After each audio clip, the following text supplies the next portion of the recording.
What's up, folks? Welcome back in. This is JE Live, and we're back once again. So we're going to be talking about two topics today, and obviously the rest will be a Q&A as usual. Before we get into it, be sure to give it a thumbs up on the video. It will help push people over here. So if you do like what I put out as far as the content is concerned, please hit that thumbs up. It really does help me out. But yeah, we'll be talking about, I think the guy that everybody wants to talk about, if you're a Rams fan, Lance McCutcheon. And we'll be talking about Zach Wilson and the potential of him coming back by week one, and why I believe that the Jets should not even come close to putting him out there week one. They should not rush it under any circumstances because, you don't want him to get hurt again. It's very likely he could re-aggravate the injury, so why throw him out there? Makes zero sense in my opinion. But let's start off with the main topic here, the one that you came here for with the thumbnail and everything, and it's Lance McCutcheon. Today I was thinking about it, and when it comes to Lance McCutcheon, I get vibes from Rams past, right? And it's like, is this another guy who is making a name for himself in preseason, will get scooped up by another team and we'll never hear him again? Is this a guy that will be on the roster and we'll never hear him again because he never gets a chance to play?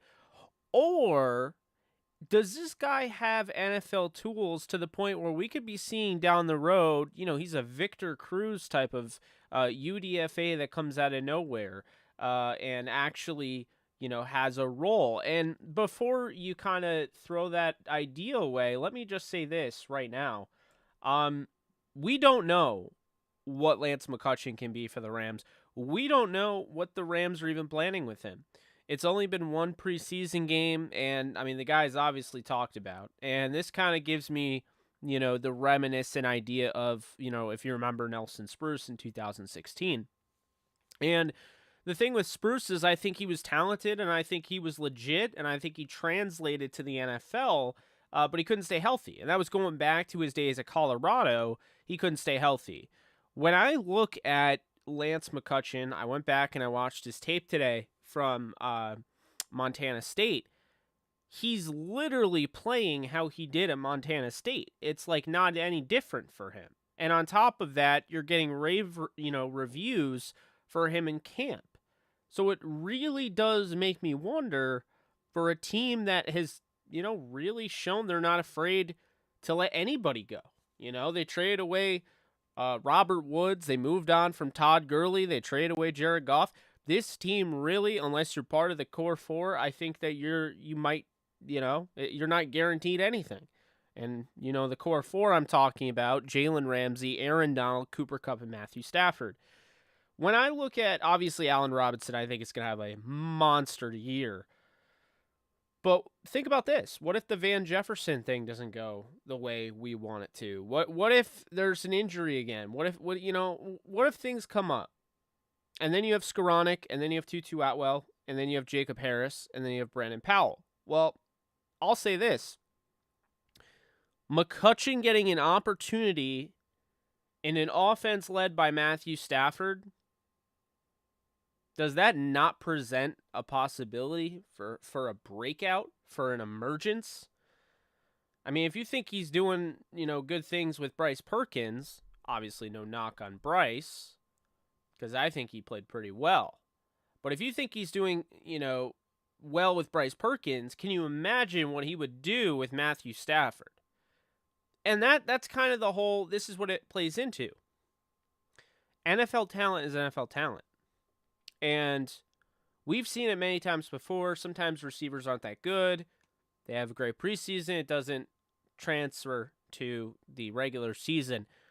And I'm not even saying that McCutcheon will necessarily have to play in the regular season for it to justify him being on the roster. I'm saying, what if this guy gives the Rams so much flexibility, they change their plans? What if it's as simple as now, well, we don't really want to play. We don't want to pay Van Jefferson. We like where we're at now, and they move on.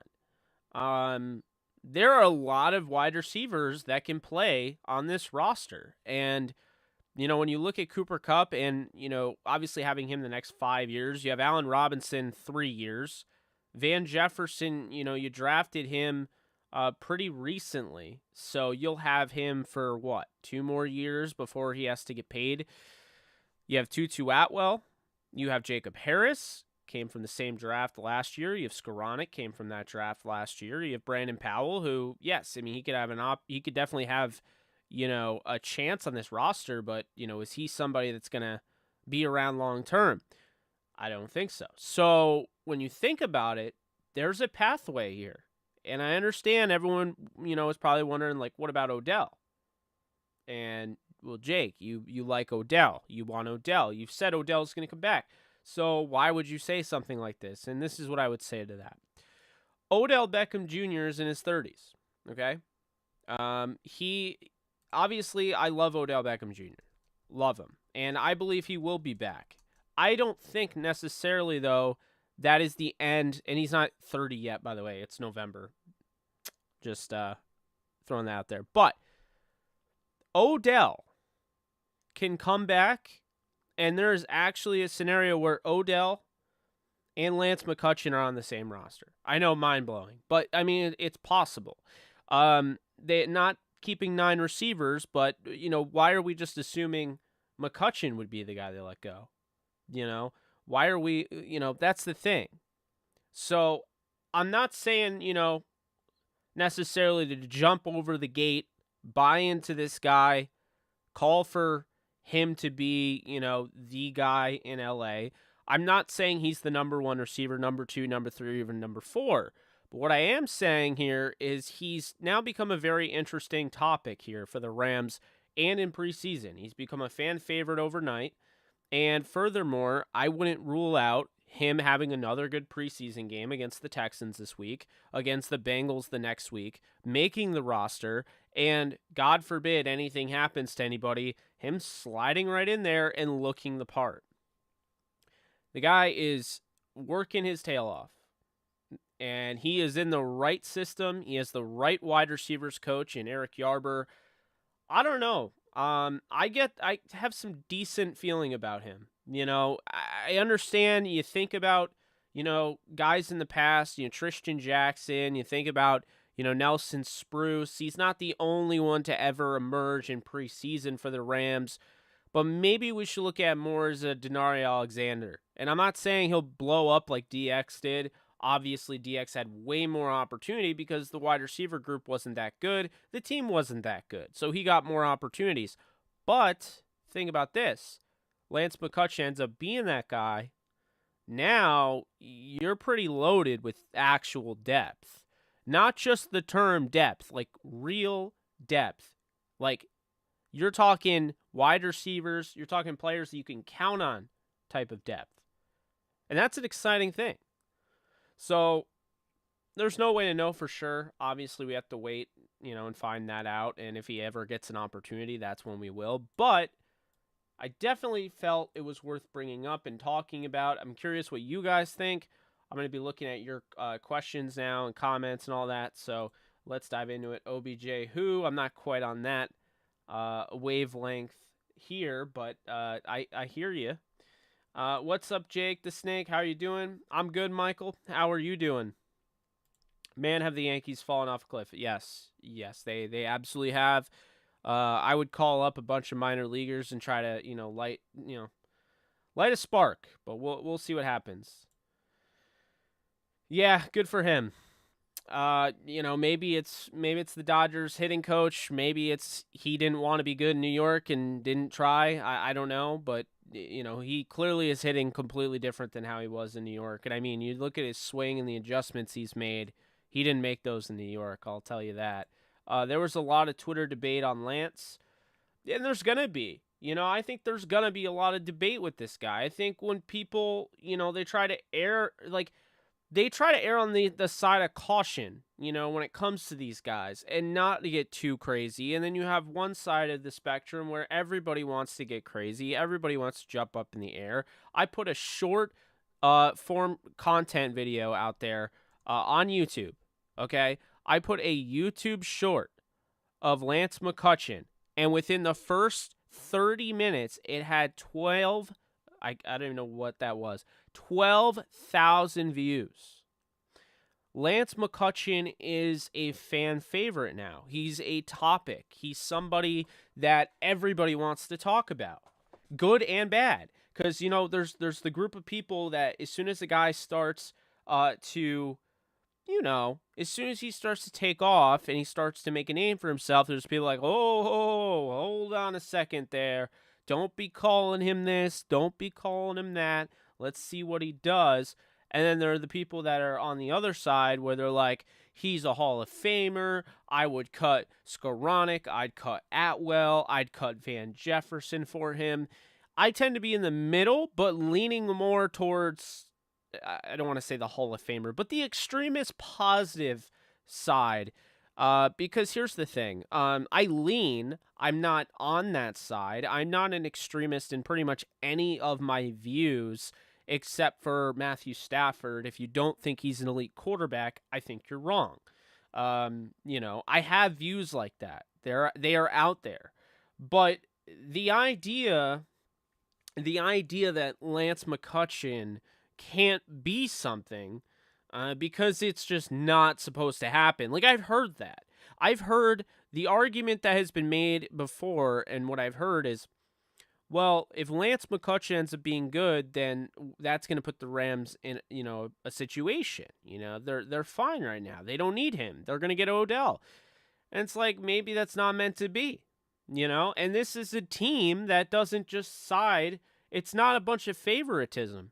If it was favoritism, then they wouldn't have traded Jared Goff away. If it was favoritism, they wouldn't have cut Todd Gurley. If it was favoritism, they wouldn't have traded away Robert Woods to sign a guy who wasn't with the organization.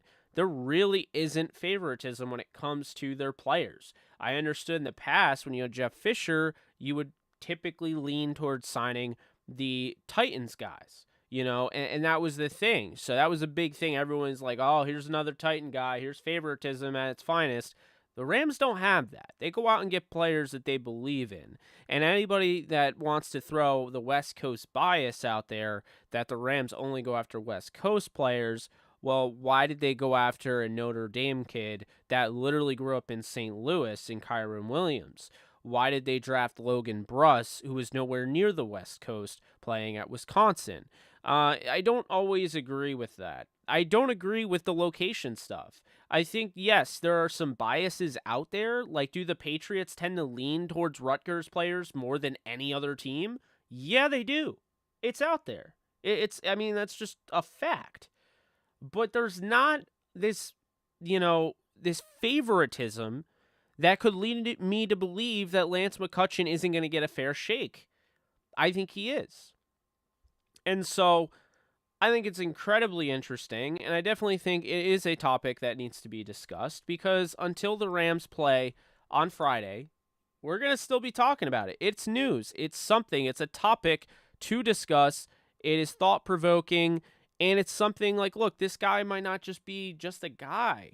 He might not just be like a preseason guy. Like, he might end up having a role.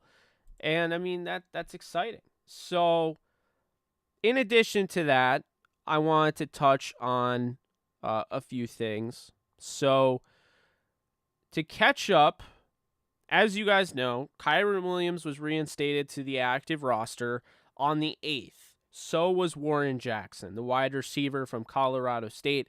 Warren Jackson has since been waived. In addition, the Rams claimed and were awarded defensive end T.J. Carter from Kentucky.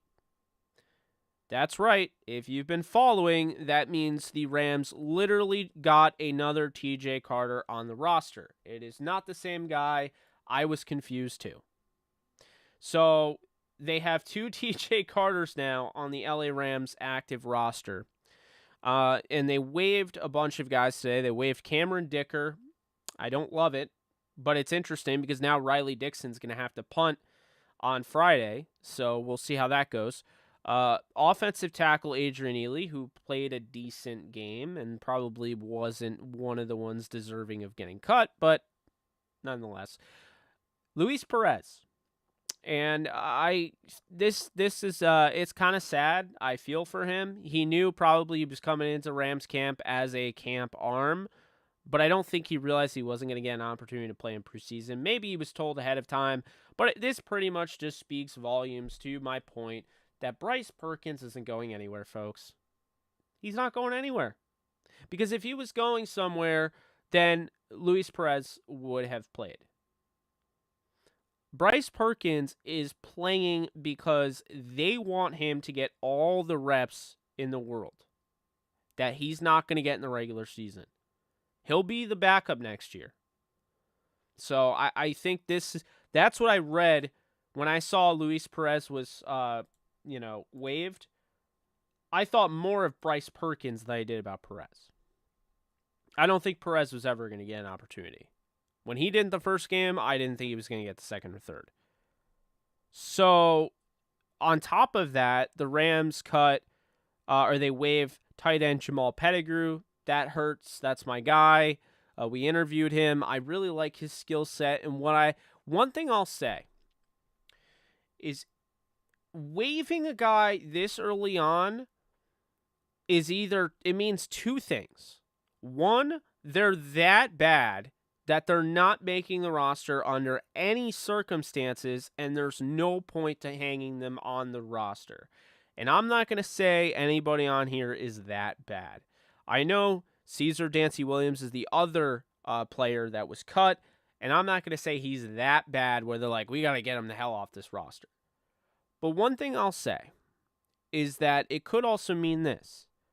These are guys that the Rams have identified as guys that they want on the practice squad, okay? Guys that,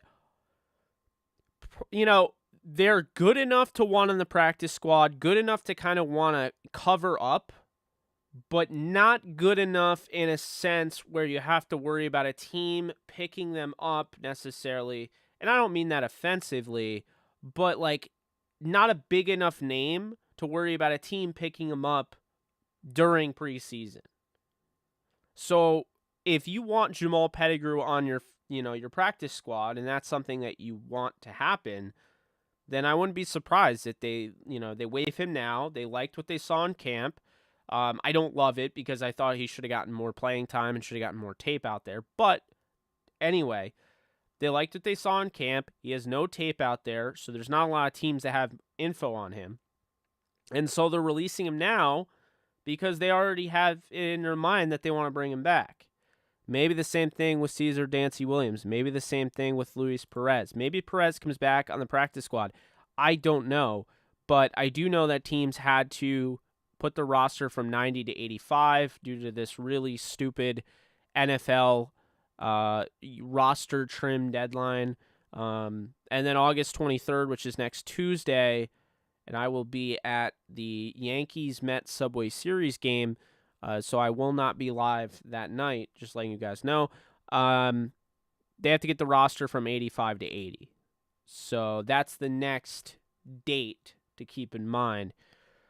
But, yeah, I thought that was interesting, the names that were there. The hope is that Dicker will come back on the practice squad, but I was surprised to see him waived early on like that. Let's see.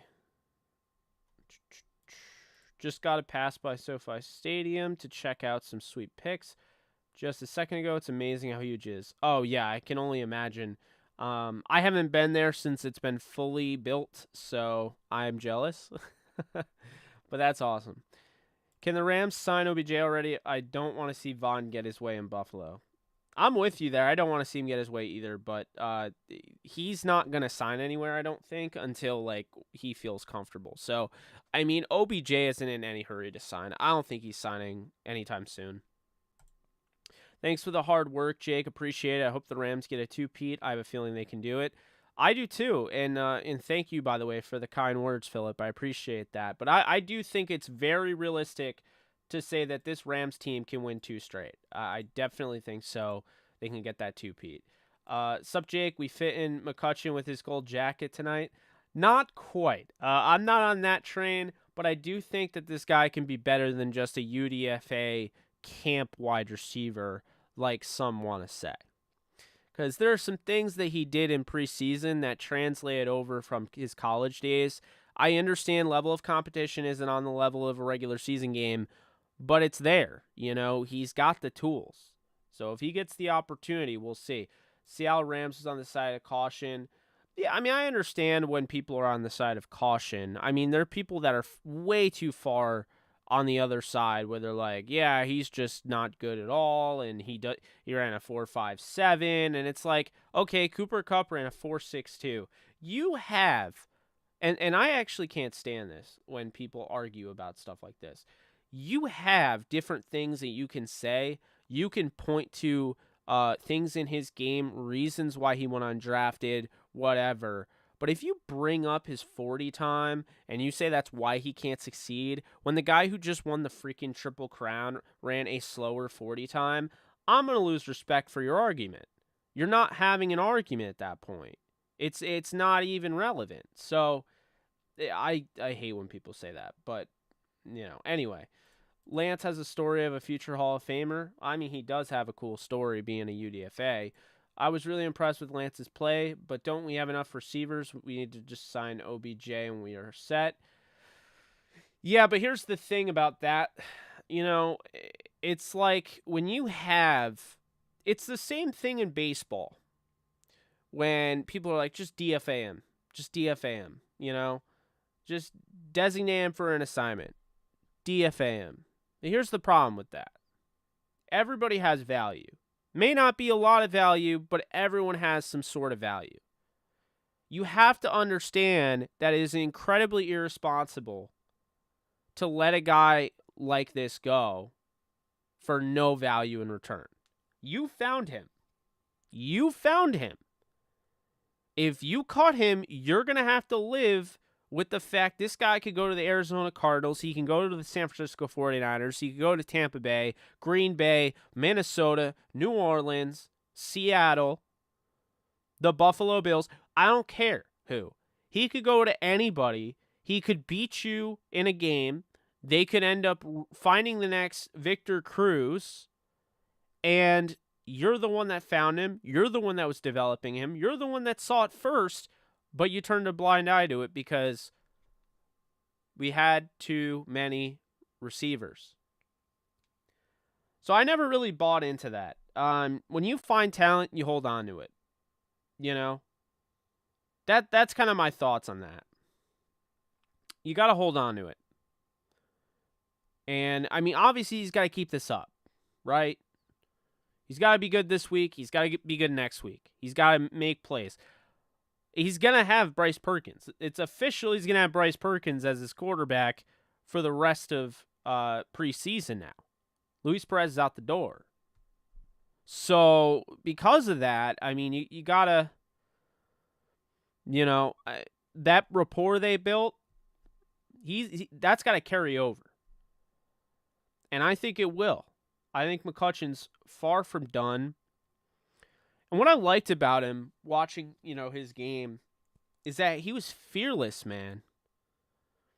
It's one thing to be tall.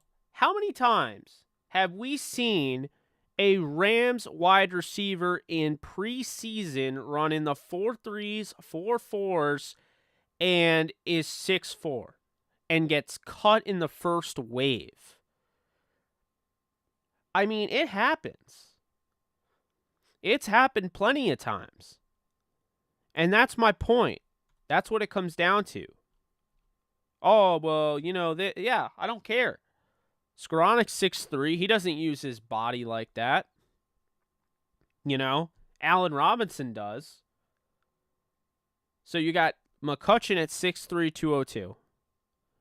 Okay. You have Ben Skowronek at 6'3", 224. He does not use his body in that way. Not in the NFL, we haven't seen it. We didn't see it in preseason either. Okay? So, who else is using their body in that way? Who else is going up and high-pointing the football? Boxing out defenders. Allen Robinson. That's it. There's the short list.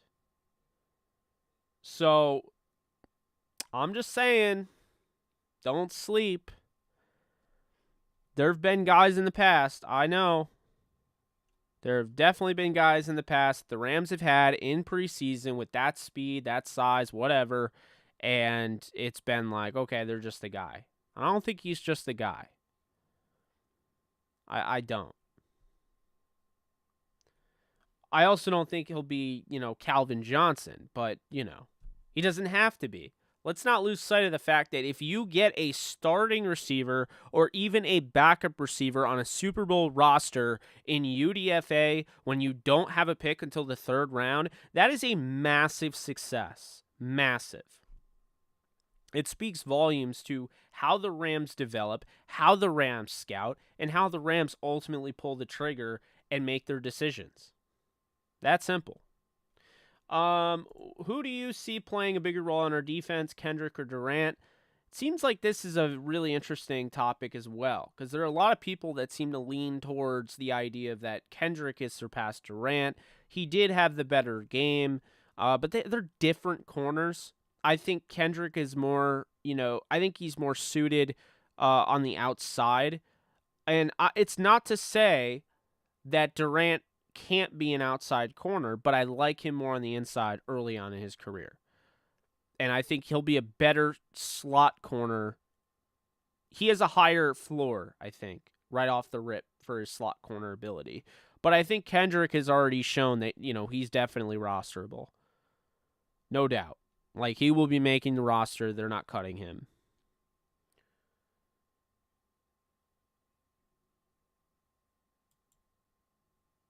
TLDR? What does that mean? I'm stupid. Gotta verse me in all the lingo.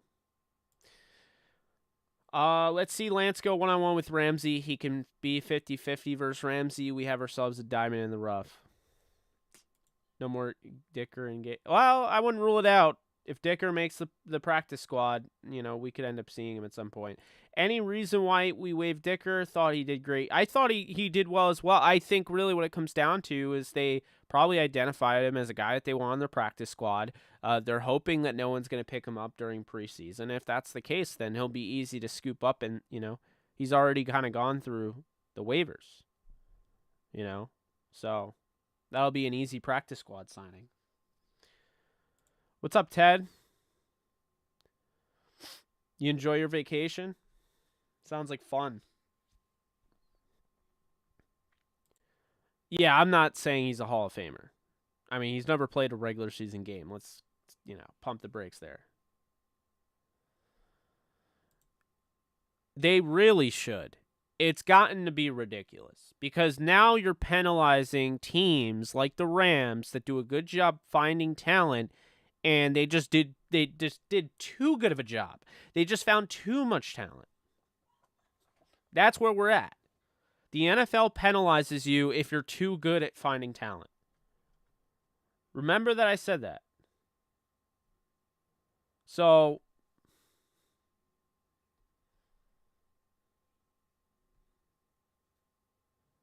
I mean, I'm just saying.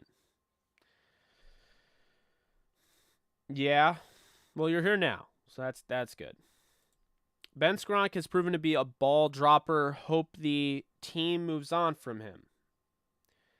I think he gets a little too much hate for being a 7th-round pick, being thrusted into a ridiculously high-intensity role, and not coming down, I mean, I just think that there's no way you could have expected him to thrive in that role. I sure didn't. It's a lot on his shoulders. Would have loved to see him, make the most of it, but I'm not cutting the guy. No, definitely not. I'm sorry, but I hope we don't sign OBJ. 1, it's too much money to spend on a number 3. 2, he's more of a want than a need. So I don't actually disagree with this. As much as I love OBJ, he is more of a want than a need, and you made that happen when you signed Allen Robinson. So that's fair. I don't think that's an outlandish take. I really don't.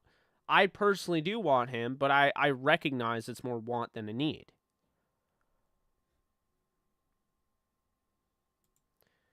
I agree with that.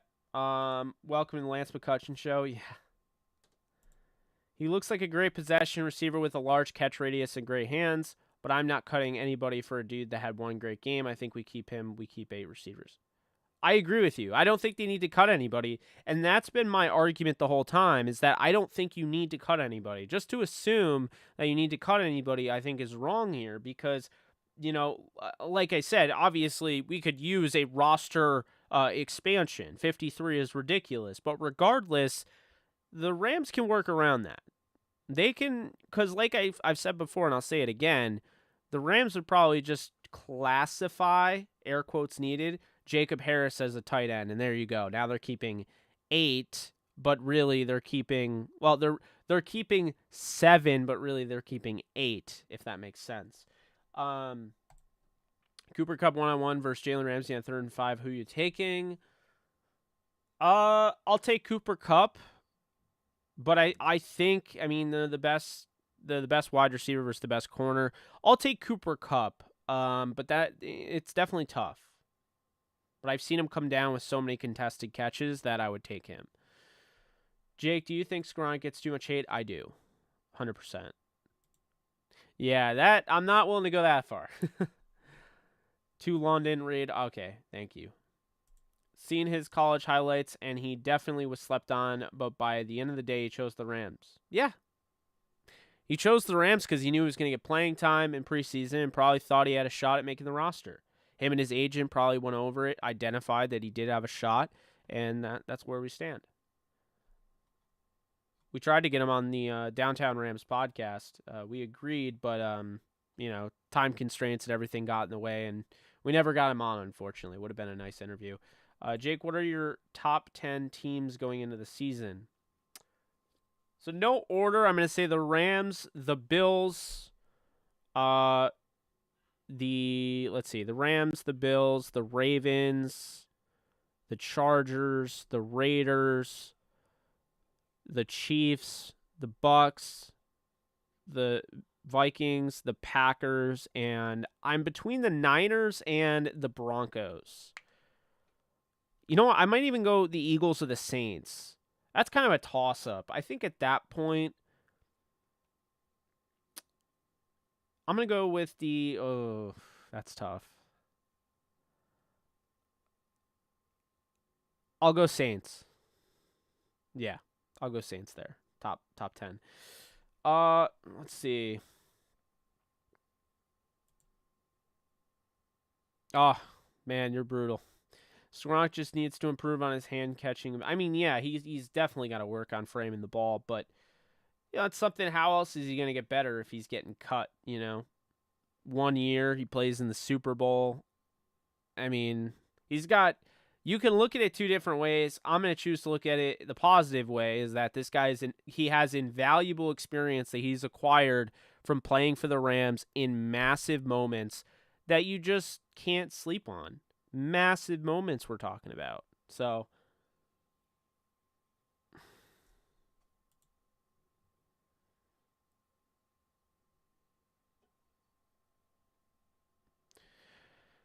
here's the thing about that, though. And as much as I like McCutcheon and I'm intrigued, this is where I tend to differ. Because I don't think the fan base, based on what I've seen as a whole, realizes how good Van Jefferson is.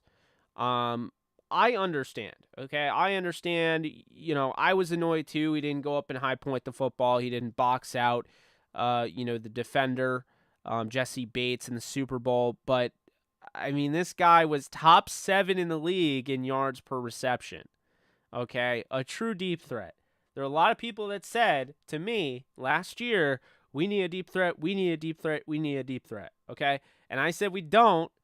I said they don't because Van Jefferson. And people will try to tell me that Van Jefferson wasn't a deep threat, but then at the end of the season, he finishes top 7 in yards per reception.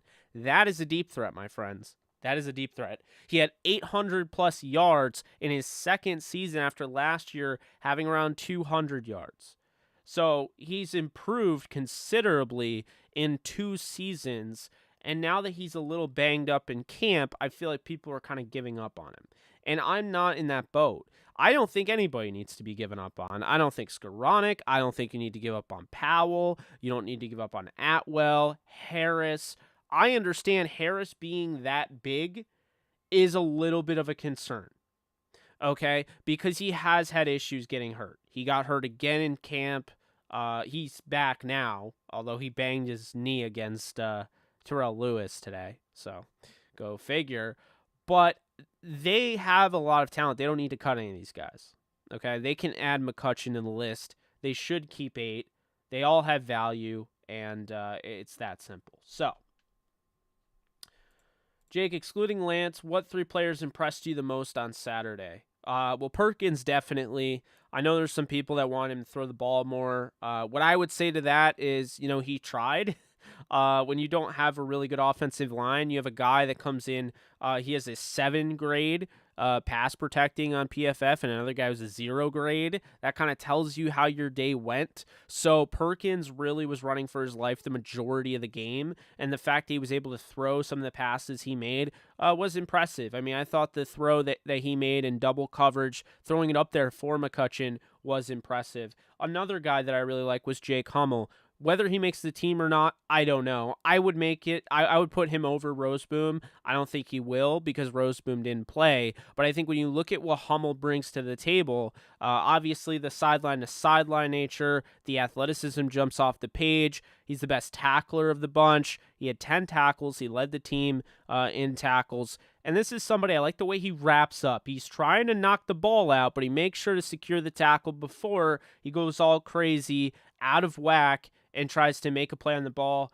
That's easy to shed that tackle. It's easy to break that tackle, move on, and get the first down, move the chains, things like that. But Hummel does a good job of making sure he has that tackle secured and then tries to punch the ball out. I like his technique. I like the way he moves. He's a fluid athlete, and he really stood out to me as the number 2 guy. So we have Perkins. Then we have Hummel. And then to answer your question here, I could have so many here, but I'm going to say Benton Whitley, the UDFA out of Holy Cross. Benton Whitley came in knowing that obviously he was going to get playing time, and obviously everybody was turning their attention to Daniel Hardy. Hardy was going to start the majority of the game, if not the entire game, and everybody was excited for him. He's the draft pick. But Whitley was also very good. Whitley had multiple pressures. He had some great reps on the outside, showing that speed, showing off, his ability to contort his body, showing a little bend. So I really liked Whitley. I thought he stood out to me as a guy that I think will definitely be on their practice squad if they can swing it. I wouldn't be surprised if they keep all of their pass rushers. Now it's a little weird because they acquired TJ Carter from waivers. All that doesn't mean everything. It doesn't mean that they have to keep him, but it's another, defensive end. But what I look at with Whitley is a guy that could be on the practice squad and eventually move up to the active roster. It's not crazy to assume that. We've had plenty of guys in the past that have done that. The guy from the Steelers, totally forgetting his name, but he was on the Rams last year. I think he had a blocked punt. So, we've seen it in the past. We've seen, all sorts of guys come up, and, that's what I'll say about that, is that when you're looking at, pass rushers, Jet Fisher once said you can never have too many pass rushers. He wasn't wrong. You really can't have too many pass rushers. It is a demanding position to play, demanding responsibility. And it's easy to get hurt when you're running full speed at a quarterback. When you make the collision, it's probably going to hurt. But also when you're running full speed and the lateral agility you have, you also have to have balance. If you get redirected in a certain way, you can tear that ACL because of the movement laterally that you are doing. If you make a false step, you can hurt yourself. And so it is a demanding position. It's why a lot of the times, obviously, with so much punch that these guys have, you have guys on, the IR, the PUP list, all of that. Floyd was working with an injury. He's back in camp. Terrell Lewis hasn't been able to stay healthy. Daniel Hardy has pretty much been the only one in camp because, Chris Garrett also got hurt. So you can never have too many pass rushers. If you're looking for one guy to maybe get a surprise, because I really do think at the end of the day, there's going to be a couple surprises that make this roster. If you're looking for any surprises, I'm not saying he will, but Benton Whitley would be one of those surprises that I think could make this roster. I could see the Rams really liking his skill set, liking his tenacity off the edge. He had a really good game and stood out to me in a big way. So him, Hummel, and Perkins, I think, were your three guys I think that really stood out the most in preseason. So at the moment, who would be the hardest but necessary player for you to cut? Hardest but necessary. I think it's not necessary at this point to cut McCutcheon or Perkins. So they would be the hardest, and I wouldn't cut them. I think the hardest cut would probably be... this is a good one. This is a good question. Good question. You know, I kind of lean... Well,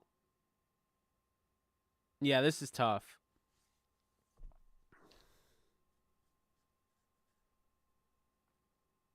This is really tough. I'm going to say this. This is going to be a little spicy, okay? But hear me out when I say this. The best running back for the Rams that played in preseason on Saturday night was not Jake Funk, okay? It was Asim Rose. You know him as A.J. Rose. His name is Asim Rose. Asim Rose was the best running back on Saturday night. Okay, how good of a special teamer is he to Jake Funk? That might be splitting hairs. I think he's a pretty good special teamer. I know Funk's great, but I think I'm not a fan of cutting corners just because of draft prospects. I'm not a fan of cutting corners because I don't want to look bad, right? I'm not a fan of that. I'm one of those kind of straight shooters, and when I see a player that clearly looks better than another player, I'm not going to keep the other player because, he was a draft pick. So I would say, to answer your question, at the moment, the hardest but necessary player for you to cut would be Jake Funk. And I'm not even saying that Asim Rose would take his place. I'm saying the Rams, if they want to keep 8 receivers, if they want to keep 3 quarterbacks, if they want to keep Jake Hummel at linebacker, they want to do some things like that, are going to have to find, trim some of the fat. And I do think that this is one of those positions where you could cut Jake Funk and it would help open up an opportunity to keep a guy like McCutcheon, Perkins, Hummel. If anybody comes down to it, you don't want to let him go. There you go. Benton Whitley, maybe. I think keeping Funk is what they'll do. But we always see a surprise cut here and there. That would be a surprise cut for me. Because, I like what he brings to the table in special teams, but I don't think he is a better running back than Asim Rose. And it's not to say that I would keep Asim Rose over him. But again, if you're trying to make room, you're trying to, do things that are different. No one keeps 8 receivers. So if the Rams are keeping 8 receivers, they got to do something that, maybe they don't want to do. And that would probably be cutting Jake Funk. Would he be on the practice squad after? I don't know, but is he better than Asim Rose? I don't think so, and I think you could get Asim Rose back on the practice squad because he's known throughout the league. People know who he is, and so for that reason, I think they could get Asim Rose on the practice squad. They keep 3 running backs. You got Cam Akers, you got Darrell Henderson, and you have Kyron Williams. Now, I understand this side of the spectrum would be like, but Jake, Cam Akers and Darrell Henderson just got hurt. What are you doing cutting Jake Funk? Explain to me how Jake Funk is going to make you feel better about Cam and Hendo getting hurt. He's not. Jake Funk is average to below average as a runner. Okay, he is a good special teamer. He is average to below average as a runner. So when you look at the running backs, okay, like Asim Rose, to me, like that's a no-brainer if you're looking at who the better runner is. But here's the thing. You keep 3, And with the way things are, you could take a guy off the practice squad, per the new rules that were in place last year. Since you can still do that, if you do run into a running back issue, you can grab Asim Rose off your practice squad. You could grab, Raymond Calais off your practice squad, or you could use Brandon Powell and Tutu Atwell on downs as well. There are multiple avenues they can go to alleviate the pain of having two running backs that are always hurt. But one thing they can't do is just keep a guy just because they're always hurt. You have other avenues. You don't need to keep him on the 53. If Jake Funk makes the practice squad, then that's another thing. But I would still keep Asim Rose if I can keep him on the practice squad, bring him up on game days if I'm worried about the depth of the running backs position. I'm going to do that. On top of that, I'm going to utilize Brandon Powell and Tutu Atwell out of the backfield. On top of that, I expect this to be more of a pass-happy team, so I don't think it's going to make that much of a difference. But I also think today, it's worth mentioning, Kyren Williams was taking snaps today from the first team, okay?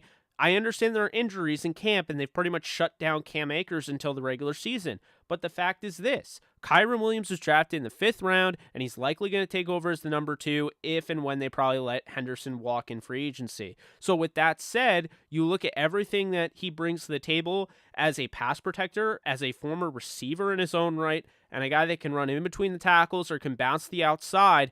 He's got a little bit of everything you want in a running back. So I trust Kyren Williams to be the number 3. I don't think they need 4 running backs.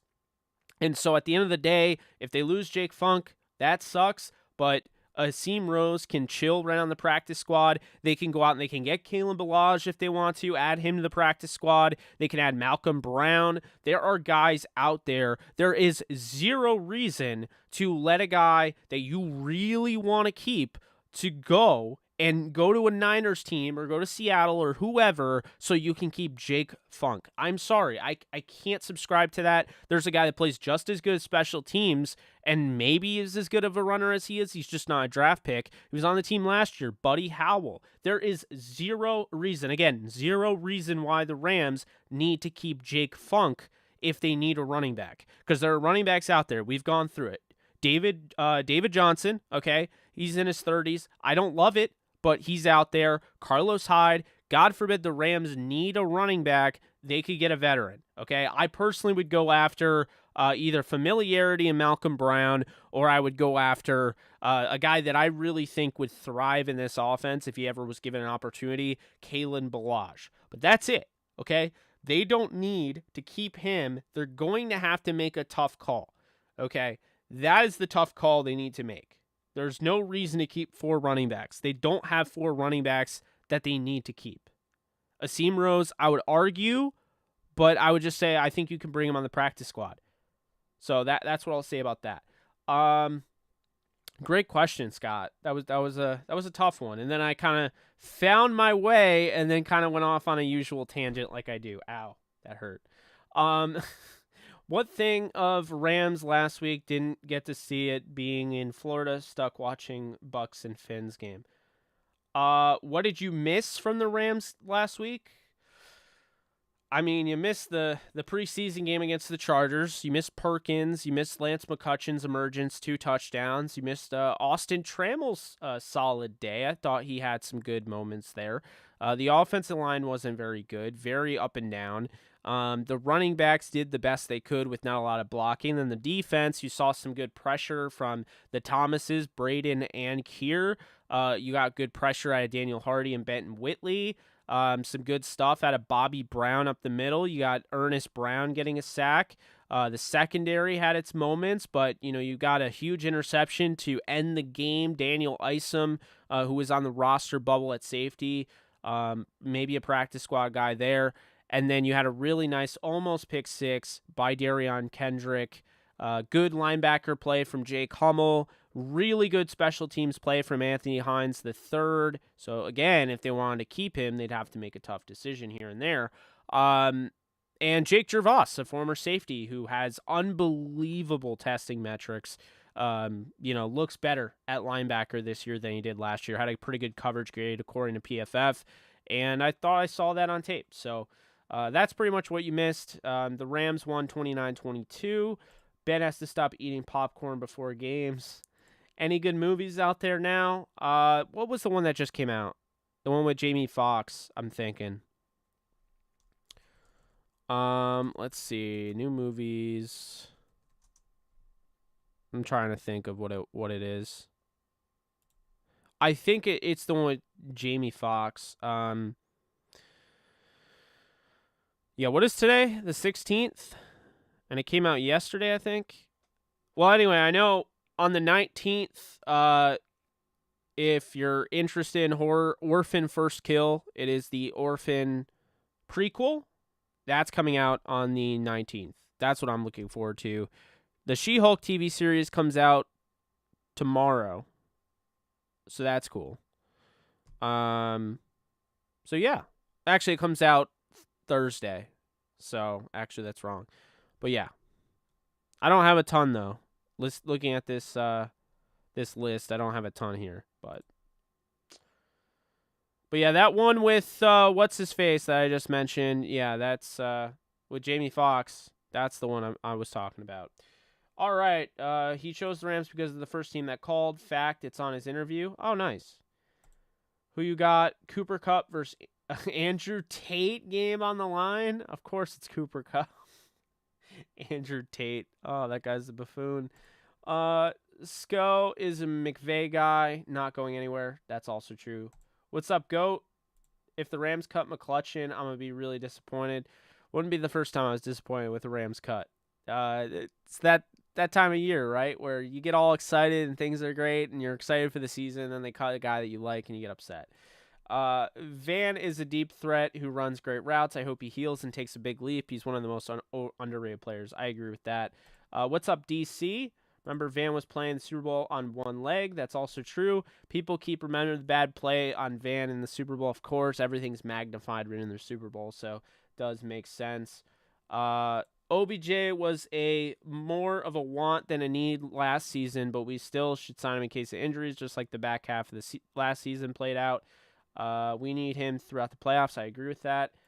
Van Jefferson is underrated. He's the reason DJ asked to be traded last season. That's true. Sko now has value to be traded for a pick. 49ers to me are like my Leprechaun movies. Hate them both. What do you think about that? I just wanted to throw it out there. Yes, they are as bad as the Leprechaun movies. I agree with you. Lance catches ball in practice. Rams fans. He's better than Van. I don't think he's better than Van. Oh, I see what you're saying. Yeah, that's true. I've seen that before. Thanks for response, Jake. I'll focus on those three players next game. Yeah, absolutely. I'm looking forward to those three players next game as well. So definitely excited for that. Peeps dump on Sko, but in reality, we don't see the impact he has on special teams. But the coaches obviously love what he brings there. And yeah, he dropped the pass in the Super Bowl, but he also burnt the DBs. That's true. Sko also had to learn all three wide receiver positions last year. Proved to McVay he has it between his ears as a rookie. That's also very true. They really like the way he's developed. He was at Cooper Kupp's hip, attached to the hip, learning and developing. Those are things that the coaches look at for sure. So I definitely agree with you there. Lance is a playmaker. It should went out on a rookie deal. I need that Rose jersey. Why was he 24? I thought Rap was. There's always dual numbers in preseason, so that's just one of the reasons. Let's see here. We got 78 people in here. We got 31 likes. Let's get those likes up, please. Because if we get those likes up, YouTube will start throwing more people in here, and we'll have more people, and it'll keep blowing up. Quentin Lake would be the toughest cut since he hasn't had a chance to prove himself, but I think that's one of our deeper positions at the end of the day. It's the business. I would not cut Quentin Lake because of what he brings to the table, and I think he'll be back probably for at least the preseason game 3. Maybe we'll see him in preseason game 2. Who knows? But yeah, I definitely wouldn't cut him. But I see what you're saying, at least the concept of that. Jake Funk is a fan favorite, and the coaching staff love that dude. It's true. I'm not saying they'll do it. I'm saying I would do it. Which NFL wide receiver would you compare to Lance McCutcheon to? I don't even know. Who would I compare Lance McCutcheon to? I mean, he's kind of his own dude. I don't really have a comparison right now. I mean, he shows some signs of looking like an Allen Robinson. I'm not trying to put too much weight on his shoulders, but in practice, I mean, it looked like Allen Robinson with the one-handed catch on the the far side. So, yeah, I don't know. That's a tough one for me. I hope to see more Rose and Regis. Yeah, I think they'll get more of an opportunity. What is that? I don't know what that is. If the Rams are featuring McCutcheon on their social media sites, I think he's probably making the roster. That's true. That's used as propaganda for fans. So, and I don't mean that in a bad way. I mean, like, you're not going to put, JJ Koski, with all due respect to him, you're not going to put him or Landon Akers on your social media for, like, no reason. Not an isolated play unless it's a really cool play. So you're right about that. That's the hope. What's up, Ernesto?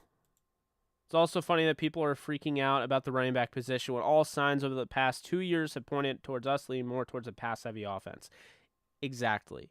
I do not care about trading for Kareem Hunt, about trading for Saquon, which literally is not possible, about trading for any running back, because at the end of the day, there are plenty of running backs in free agency that I would go after.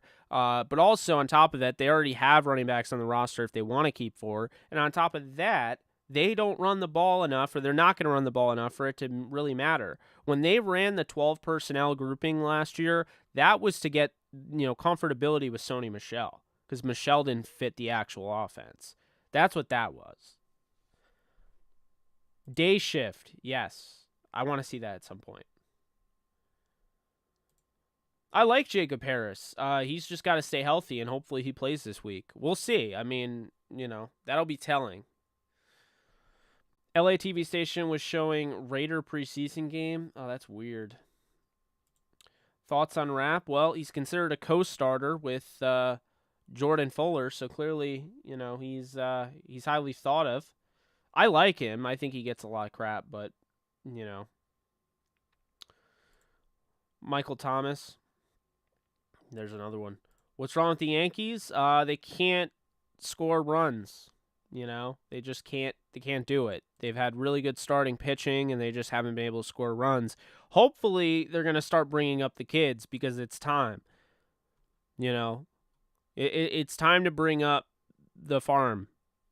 Not the whole farm, but, they're calling up Estevan Florial per report from Bob Klappich. Shout out to Bob Klappich for following me back. Appreciate that. But yeah, that's what they're doing now. If you follow the Yankees, that's what they're doing. We'll see if they call up anybody else tomorrow, but they should, definitely. Jake, do you have one short and long-term goal not relating to sports? It's a great question. I mean, my long-term goal, I want to make $1 million someday. Okay, that's my long-term goal. To make $1 million. I know it sounds crazy, but I feel like I can do it. My short term is to get to 20,000 subscribers on YouTube, and I mean, we're at, and by the end of the year, of course, and we're at 14,256. So, it's moving up. I mean, it's definitely moving up. That's my my short-term goal. Right now, let's see. So the beginning of August, we were at, 14,097. So now we're at 14,256. So I think we have a decent pace. I expect it to spike during the season. So we'll see. But good question, though. That's my short and long-term goal. Is Houston that good in baseball? Who can beat the Dodgers? They're really good. But I feel, and I keep saying this, I feel like this is the worst Houston team that we've seen. And even though they're really good, I don't think this is the best Houston team. And the Dodgers are really good right now. I mean, we'll see. I think the Dodgers are peaking a little early. Same thing with the Mets, I said. It's the only good thing about the Yankees. I mean, I don't like them being this bad, but they are falling at the right time. If you want to fall, you do it in August so you can shoot up into September and play some good October baseball. You don't want to do it in September. you know, so doing it now makes sense. What's up, Anthony? How's it going? Will Stafford and Elbow survive a full season? Yeah, I'm not worried about that. I've said it before. I'll say it again. The media. It's the same thing. I compare it to Trey Lance's struggles in practice, right? There's no quarterback controversy since the GM and the brass basically came out and said Trey Lance is our starter. So since there's no quarterback controversy, and I got to write a story from a media perspective, I'm just going to say that Trey Lance is bad and struggling and trying to push something because you need a story. And, I'm not saying everybody does it, but I'm saying some do. And I think that's kind of what happened with the Matthew Stafford elbow thing. What else are you going to talk about? They won the Super Bowl, and the storyline is that they're trying to repeat. After that, it gets kind of boring, right? There's not a lot of storylines. They ran with the Van Jefferson is injured thing for a little bit, but when they ran out of that, and they used that up, they had to get another one. So then insert Matthew Stafford has this terrible elbow here.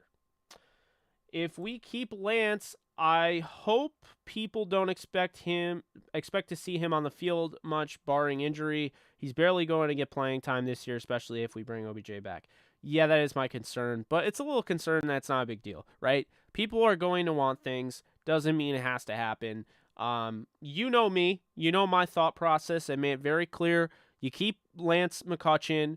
I could tell you right now, covering the Jets would pick up Lance McCutcheon. He would be a really good fit for them. He kind of does a little bit of what they want Denzel Mims to do.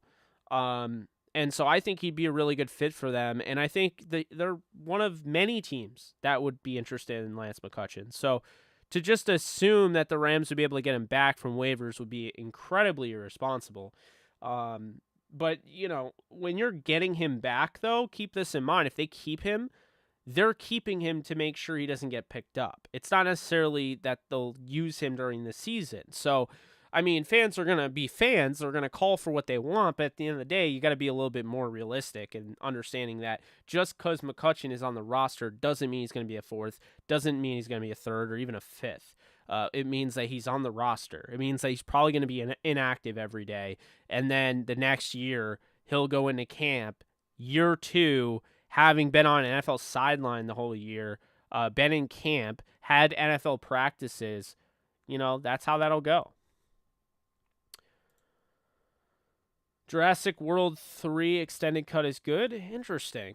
So maybe they just needed the extended cut because I heard the regular movie was terrible. I don't look too much at as you know, I don't it's not the end all be all when it comes to those ratings, those reviews. Who is your favorite baseball team? The New York Yankees. New York Yankees.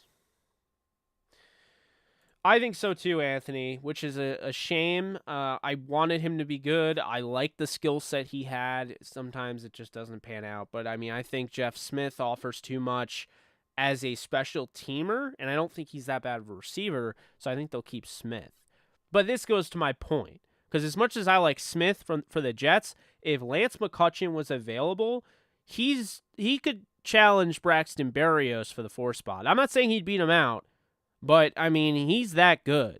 Because keep in mind, the Rams' 8th receiver, the Rams' UDFA receiver is probably going to be a 4 or a 5 on most teams in the league, So, just keep that in mind. When you're like, we don't need to, we can get him back. He'll be on the practice squad. You're out of your mind. He's not going to get claimed. Oh, he'll get claimed. He'll get claimed.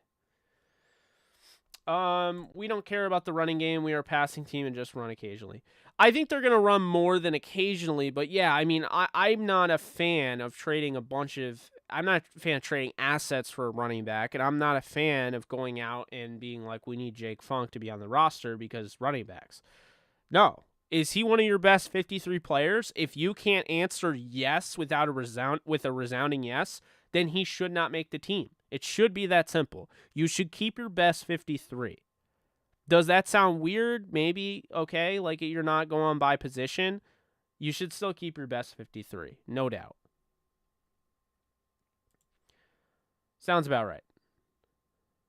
The Jets, hey, the Jets got John Franklin Myers. I mean, that was the Rams' biggest mistake I've seen in the Sean McVay era is letting him go. I said that then. I say it now. Because Franklin Myers might be the best. He might be the best player on the Jets. If he's not, he's one of the top.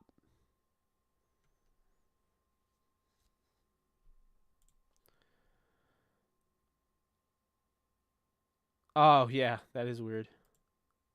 Who do you think should start for the Panthers, Steelers, and Seahawks? Great questions. Baker Mayfield, Mitch Trubisky, and Drew Lock.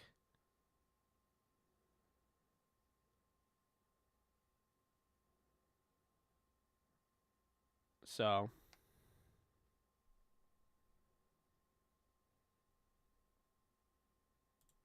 if Grant Cohn and that dude who got blasted by the Commanders president can get credentials and full team access, I don't see how you're not interviewing players in their backyard in the near future. Yeah, we'll see. We'll see. I mean, you know me. I'm cool. I'm cool doing my thing, just growing. That's the thing. Like when I'll get like DMs and be like, "Yo, why?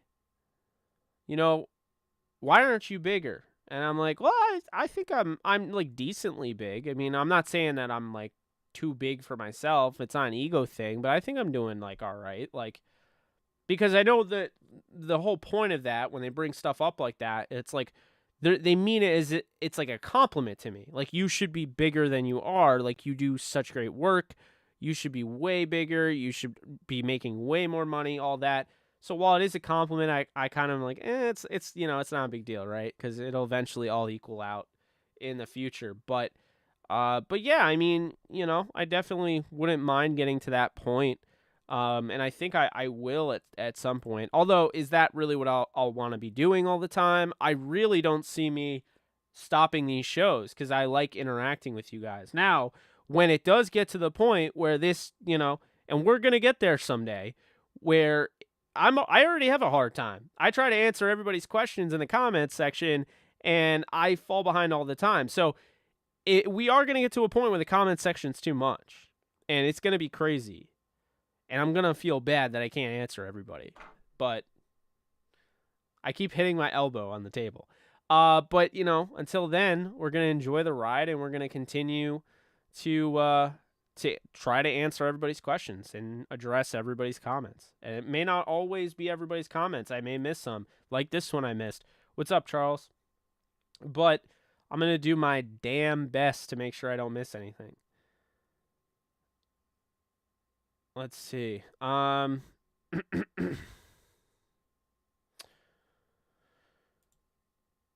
would you take, Wolford or Perkins? It's funny. I've kind of changed my response to this. I think I'd take Perkins. I wouldn't keep 3 quarterbacks because here's the thing. Like I said, if you're trying to justify this and this and this guy making the roster, sometimes you have to make the tough cuts. I would keep Perkins. But I'm not also the head coach, GM, or anything. So there's that. Anthony, I noticed you think Klecko gets in tomorrow. He deserves it. So Joe Klecko is, I forget how many. He won a Defensive Player of the Year. He was part of the New York Sack Exchange. And he's definitely, he's been nominated to the Hall of Fame plenty of times. I think he should get in. I mean, he was the NFL sacks leader in 81. 2-time All-Pro. I just looked it up right now. 2-time All-Pro, 4-time Pro Bowler. I think he should get in. I think there are so many guys that aren't in the Hall of Fame. It's a complete joke, though, to be honest with you. It's gotten bad. Like, there are guys that should be in the Hall of Fame and that aren't. And, I mean, with football, it's like there is steroid usage, but not on the level of baseball. So it's like, what is the argument? Like, why is Roman Gabriel not in the Hall of Fame? Why is Torrey Holt still not in the Hall of Fame? Why is Lester Hayes from the Raiders not in the Hall of Fame? L.C. Greenwood. I mean, didn't he have like 6? He's like a 6-time All-Pro. He's not in the Hall of Fame. From the Steel Curtain Steelers. I don't know. I don't get it. So, yeah, I think Klecko should be in. But I think there are a lot of guys that should be in.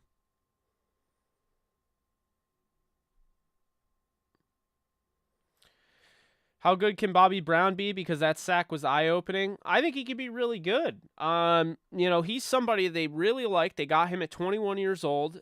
He had fantastic testing. His numbers were great. But I think he can be a starting caliber player, maybe a fringe Pro Bowler. I think he could be really good, though. He's got a good ceiling. But let's not do PEDs anymore. I was playing Madden, and Odell doesn't even have a card. Interesting. Andrew Tate is the GOAT of what? What is he the greatest at? Do you prefer Levi Stadium or SoFi Stadium, and why? SoFi Stadium. I've never been to either of them, believe it or not. But I mean, SoFi Stadium looks amazing, and Levi's doesn't look amazing. So, I mean, I'll be honest here, not trying to crap all over everyone, but I'm gonna say this, okay? Levi Stadium versus SoFi Stadium is like watching. How do I want to say this? I don't know. It's like watching like a minor league, I mean, as far as the presentation of it, like Levi Stadium is not on the level of SoFi Stadium. It's like watching Major League Baseball versus minor league baseball. They don't even, like, the stadiums look completely different.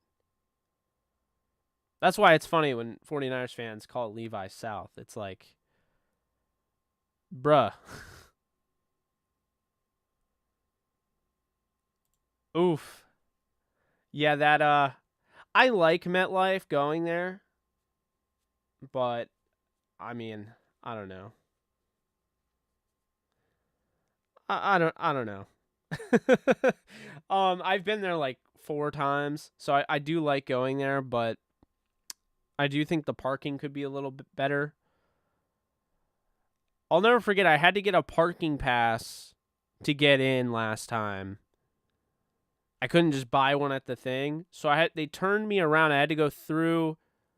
Me and my party had to go through the whole like highway and everything, and then turn all the way around and then go back, get a parking pass online, like pull over to the side, get a parking pass online, show them the parking pass, and then I was good.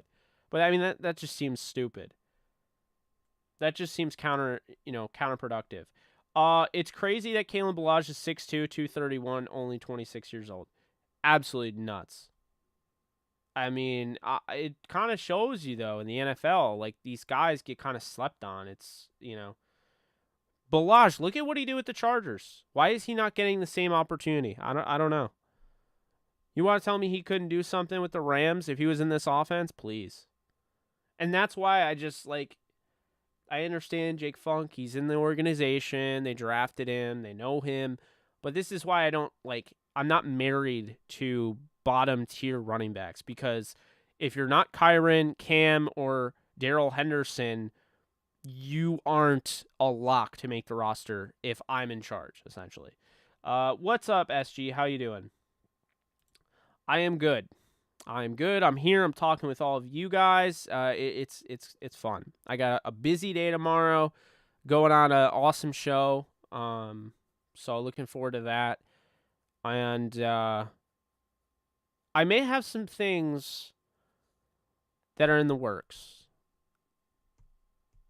I'm not going to say too much because nothing has happened. But I may have some things. I will keep you guys updated as always. If I have any life-changing advice, I will do that. So yeah. If I have any life-changing, like I have a lot going on tomorrow. We'll put it that way. Massive stuff. Torrey Holt should be there. Yes. In the Hall of Fame. Yes.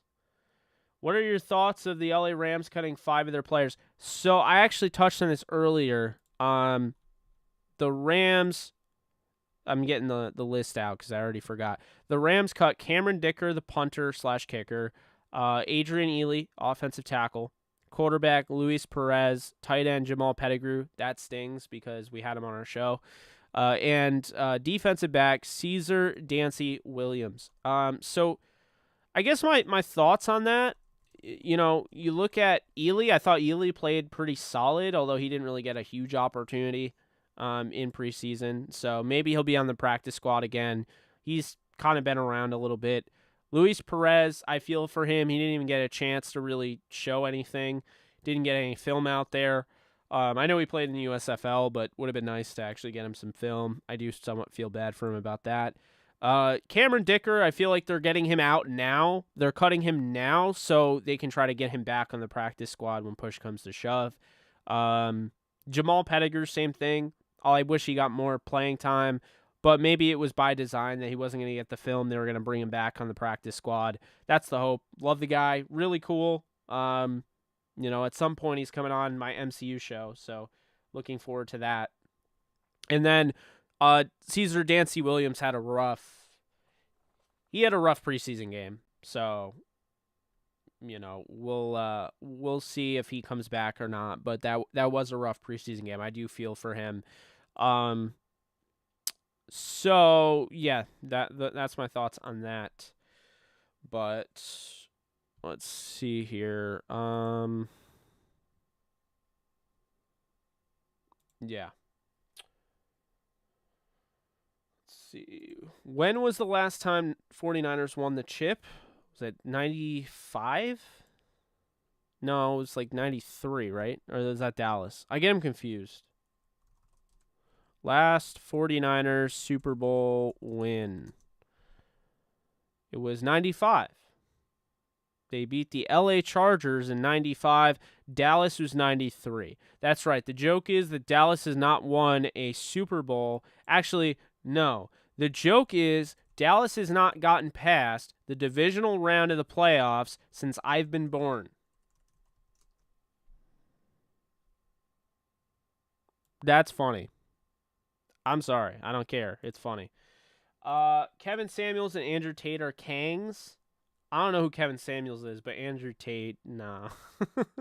I can't. I mean, the dude knows how to build an empire. I'll give you that with his Hustlers University. Was it the pyramid scheme he's got? Dear God.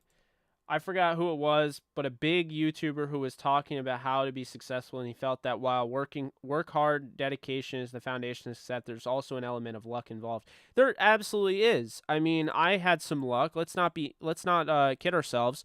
If that John Wolford video didn't go viral, and keep in mind, is 28,000 views viral? No, it's not. But when you're me, at that point, you just started a YouTube channel, and one of your first videos gets 28,000 views, I'd say that's viral in at least in my world. And so, when that happened, I generated over 500 subscribers, and that gave me the momentum. Because when that momentum came in, now I'm all of a sudden feeling more confident about putting out more videos. Then I started going live, right? So when I started going live, then I started, tapping into a whole new form of fan base, because whether you want to admit it or not everybody that watches live videos are people that will watch pre-recorded videos. Just like not everybody that watches pre-recorded videos are people that will watch YouTube Shorts or TikToks, right? So there are different avenues to go, and there are different, viewers. And the luck aspect is definitely there because, yeah, I had all the tags and everything, and I had an engaging title, and I had the Star Wars theme. I'm not saying I didn't put, effort into the Wolford video, but I got lucky that the Wolford video blew up, because when the Wolford video blew up, that allowed me that little push that I needed to really take it to the next level. I will also say this. It definitely helps, and I'm not saying to poo-poo on anybody trying to start a YouTube channel, because I'm always for that. I've had 5 DMs in the last week that have asked me to walk them through the process, and I'm more than happy to help people out. I will be starting my course soon. I already have a mentorship thing if anybody's interested. It's $100 a month. Again, if anybody's interested. I'm not saying you have to do it. But I always want to support, content creating and being a true influencer, not somebody that just does, dancing TikToks. Somebody that can actually change your life type deal, right? Because that's what an influencer should do. However, what I will say is that it was a lot easier for me to start making a YouTube channel and start putting in the work and start actually generating views and generating a fan base when I had already established Downtown Rams. That's the thing that I am not stupid. I understand that helped. That is something that needs to be said.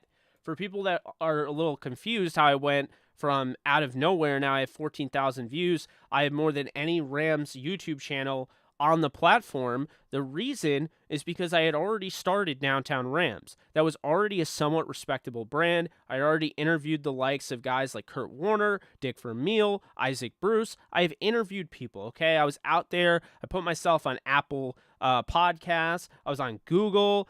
I'm on, iHeartRadio. I'm doing this with Alexis Kraft, my co-host. And so the point is that I grew on Twitter. I grew on Facebook. I grew my business. And so then when I started doing YouTube, it was like everybody that was supporting me before just kind of mashed together. And then that allowed me a building block to get to the point where I was able to get more of a following.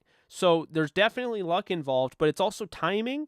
And it's also, would you rather start a YouTube channel with no fans whatsoever, with no audience, with no supporters, or would you rather start one when you already have an audience from writing for the USA Today, when you have an audience from starting your own business and, those people knowing you from there? It's a lot easier to do that. And so that has really helped me out.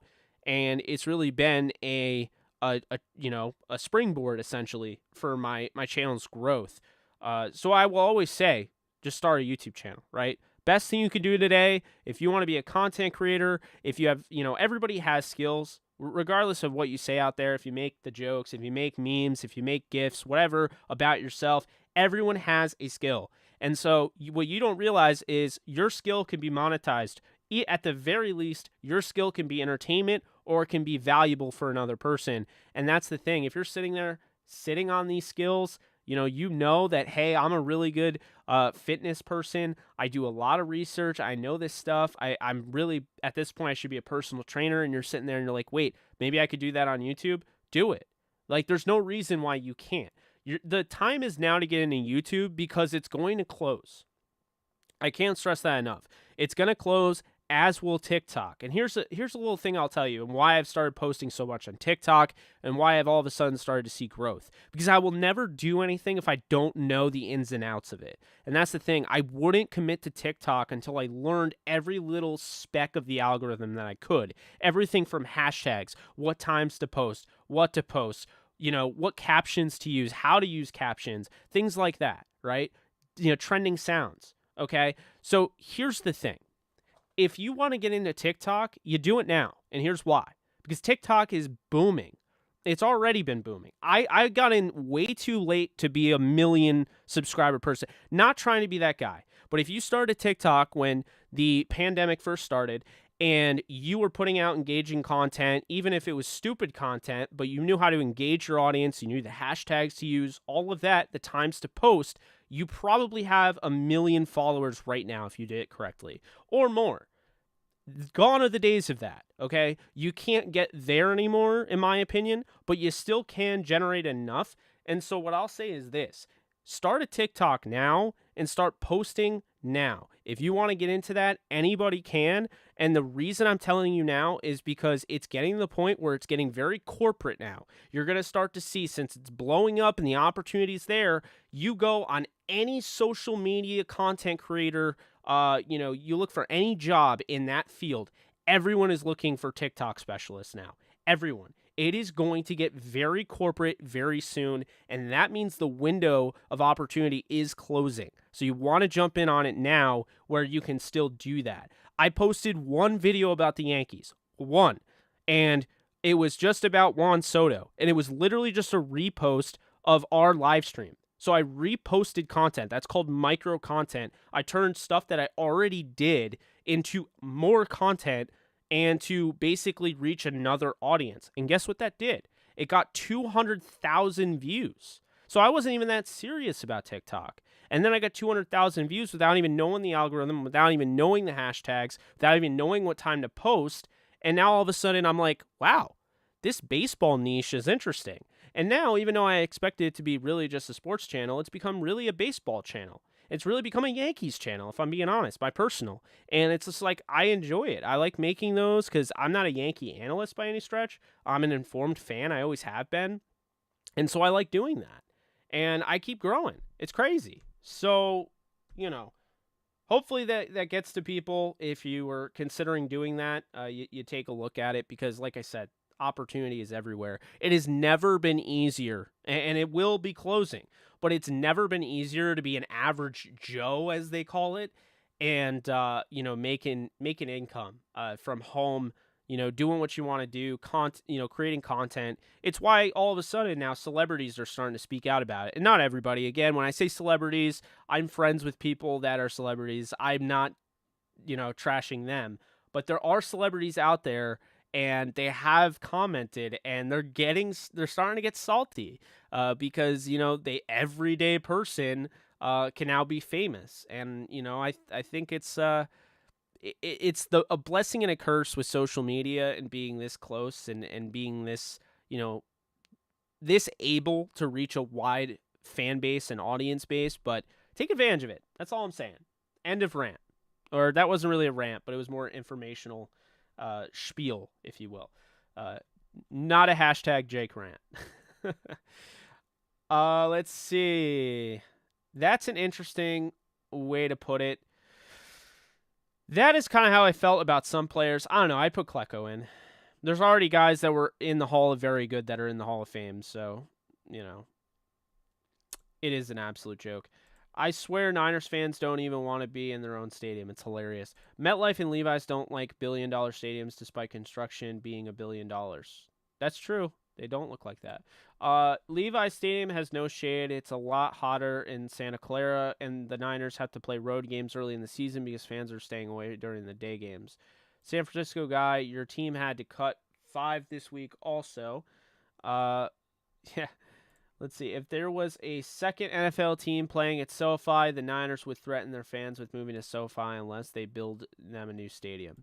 As a fan of stadium architecture and as a current taxpayer who pays for Levi's, it's the definition of a meh stadium. We were promised a state-of-the-art stadium, and we got an okay college stadium instead. Sounds about right. Will you interview Andrew Whitworth? What's up, Joe?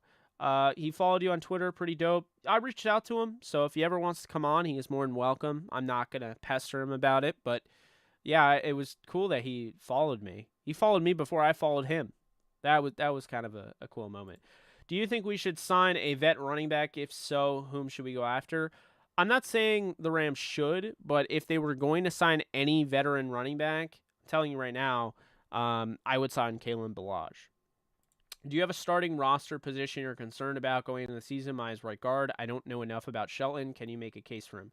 Shelton is he's an interesting guy. He's really a center that they're playing at right guard, but he's got some tenacity. I like him. Probably better against the run than in the passing game. He's not the best pass protector, but I think he'll really help you in the run game. And while they're going to be mainly a pass-first offense, I could see how that's not really a ringing endorsement by any stretch. But I do like him, and I'm kind of sold on him being the right guard. I don't think Bruss is ready, and that's okay. I think they drafted Bruss for the long term, not just now. They always seem to slow play guys. They slow played Noteboom. They slow played it with Allen. They slow played it. I mean, they definitely slow played it with Burgess. They slow played it with Rapp. They slow play with everybody. So yeah, I don't think it's crazy. Dicker the kicker of the practice squad. I think that needs to be a thing. I like him. I think he's a good kicker, and I think that they're a good punter, rather. I think he's both, but I think he's a good punter, and, I'm kind of annoyed that they didn't let Riley Dixon him battle it out throughout preseason. Just my thoughts. Andrew Tate clips be aggressively popping up on my TikTok For You page. Yep, and here's why. So Andrew Tate, essentially, with his, Hustlers University program. If you guys don't know, this is why you keep seeing Andrew Tate on every single TikTok, it seems like. Even though you're not into the content, you're going to keep seeing him on your For You page because Andrew Tate has essentially made it so there's going to be nonstop videos of him because he has this affiliate program for his Hustlers University that I will never be a part of. I'm not hating on you if you are. Good for you to get your, affiliate marketing in there. I do it too. Not that, but I do affiliate marketing. But yeah, so he's got this affiliate marketing program, all right? And it's, once again, it's really a pyramid scheme. Guy at the top wins. Everybody else does win, but a little bit less than the next and the next and the next and so forth, right? So pretty much old school pyramid scheme, except he uses modern day technology. He uses TikTok. He uses YouTube. He uses I've seen his shorts all over YouTube. I've seen him on, but he's not actually. And this is the thing, guys. He is not the one that's posting these. He's getting his disciples from the Hustlers University to do it because here's what they do is they'll put his link in the description. They'll put, their affiliate link for his Hustlers University in the description because they sell courses. Well, in order to sell courses and back up the courses, they use his motivational speech, his speaking, his clips. And so they'll clip it. And what I've seen a lot actually is that people are just putting his clips on there. And then on the bottom of the screen, they're playing like a video game. They'll be playing Grand Theft Auto or Rocket League or something or, whatever. And that is how Andrew Tate has become literally everywhere. You can't run from him. Everywhere. He has beaten the algorithm because people are just hashtagging different things. I've seen people hashtag baseball. Well, what does that mean? So because I'm part of baseball TikTok and I have a lot of baseball videos I do, and so other baseball videos show up in my For You page, now Andrew Tate is showing up in my For You page because people are literally hashtagging baseball. They're hashtagging NASCAR. They're hashtagging fashion. They're hashtagging everything to make it so it's literally impossible to not see Andrew Tate on your feed. And that is how he is winning. So unfortunately, for people that keep stitching his stuff, for people that keep complaining about him and making TikToks or shorts to complain about him, you're just making him even bigger. That's the thing that people don't get. The more you talk about him, I'm even guilty of it right now, but the more you talk about him, the bigger he gets. That's the thing. That's why for me, like, my friends have been like, oh, I don't like him, and I'm going to make a TikTok hating him. Why would you do that? You make a TikTok and you're going to hashtag Andrew Tate. Well, great. So you'll get a lot of views, right? But now all of a sudden Andrew Tate has more exposure. He has it where he didn't have it before. And on top of that, you're not even profiting off it. The people that are posting his stuff are profiting. You're not. So that is how he did that. That is how he literally became a viral sensation. And he's not saying anything. I'm not saying everything he says is horrible, but a lot of it is horrible. A lot of it is stuff like women stuff. That's the thing. Okay, if you're looking at it, that is how he did it. He used a pyramid scheme with affiliate marketing to incentivize people to put his face every single place you can imagine on the internet. And that is why he is so big. And I'm talking about Andrew Tate for those of you who jumped in, late here in my little speech, rant, whatever.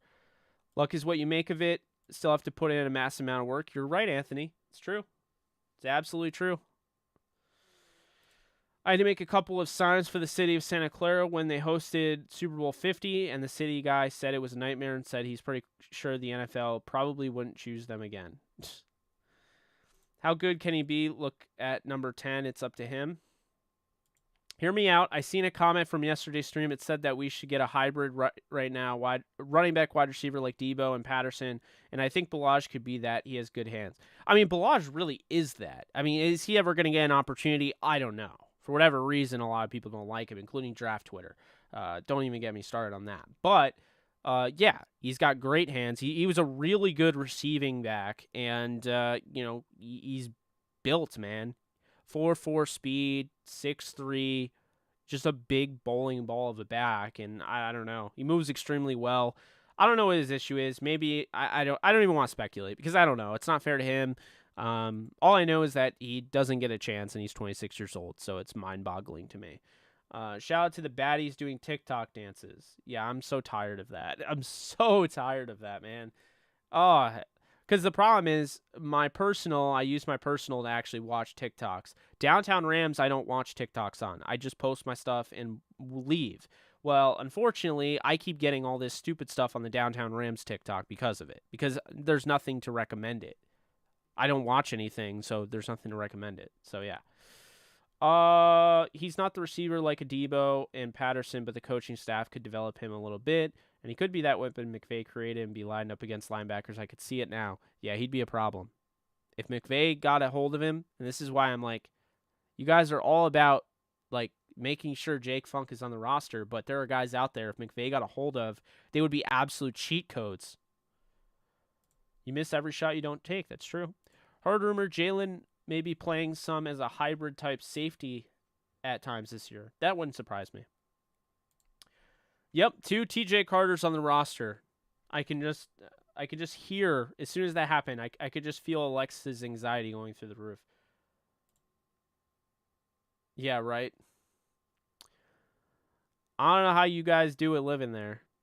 I don't know how you live in New York City.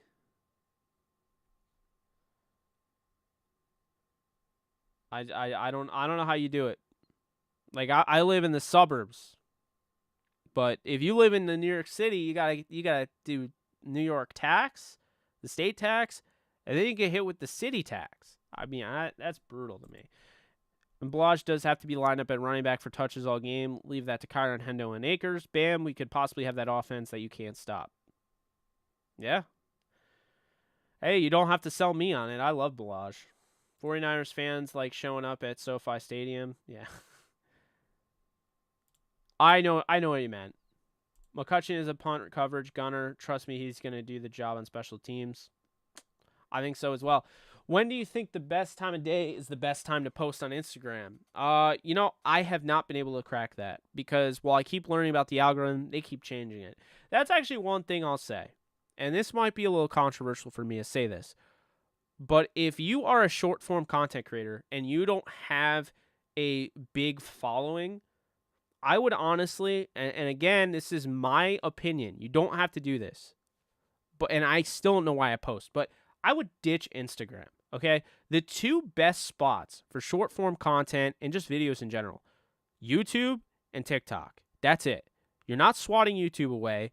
YouTube is the number 2 search platform, okay? TikTok is going to be like YouTube. What people don't get is like the Chinese TikTok is nuts. It's way beyond our years. It's crazy. It's got like all these different integrations where like you can shop on there. It's like the newspaper. I mean, TikTok is going to be massive. If you're looking at any type of platform to like focus on as a content creator, it's YouTube, and YouTube Shorts can really push it, and it is TikTok. Simply put, I wouldn't bother with Instagram. Yeah, that was pathetic. I wouldn't bother with Instagram. You can. I'm not saying you can't, but I'm saying me personally, I'm probably going to not bother with Instagram as much. I mean, we lost our 10,000 our 10,000 follower account anyway, Downtown Rams account. So I am somewhat annoyed by that. But the Instagram algorithm is always changing. Well, all the algorithms change, right? Instagram's like every 2 days it changes. For things that worked yesterday, they might not work tomorrow. And to me, that variance, to have to keep up with that when you're not a big account, is just too much. I'm trying to regrow a Downtown Rams account from scratch after we had it over 10,000 views or 10,000 followers. Now I'm not even at 1,000, and it's a chore because not every video bangs. I mean, that's really what it comes down to. However, TikTok, it's like not every video hits, but most of them do. And when they do, if you know how to do it, they blow up. So here's what I'll tell you right now.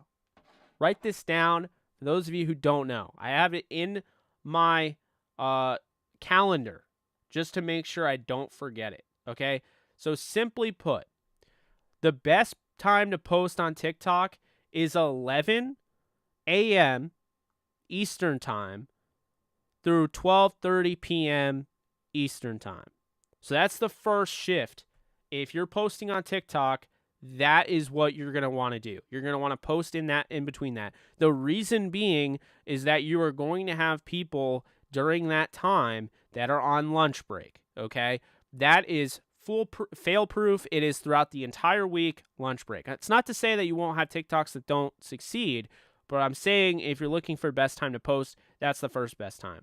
And in no order, obviously. These are the times that you should be posting. The second is 3:30 to 5:30. So you get the people that are in their car. They might play their TikTok on a loop and just play it through their speakers, or, at like dinner or whatever, they want to watch stuff.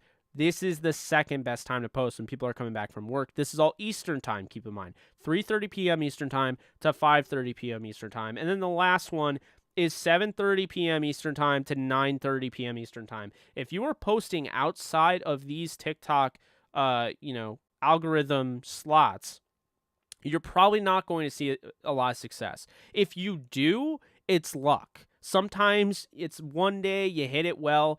This is tried and true. This is the time to post them. So like I said, if you want to post 11 to 12:30, okay, and then I have 3:30 to 5:30 and 7:30 to 9:30. Those are the times to post. Just remember I said that, because I put it in my calendar so I never forget.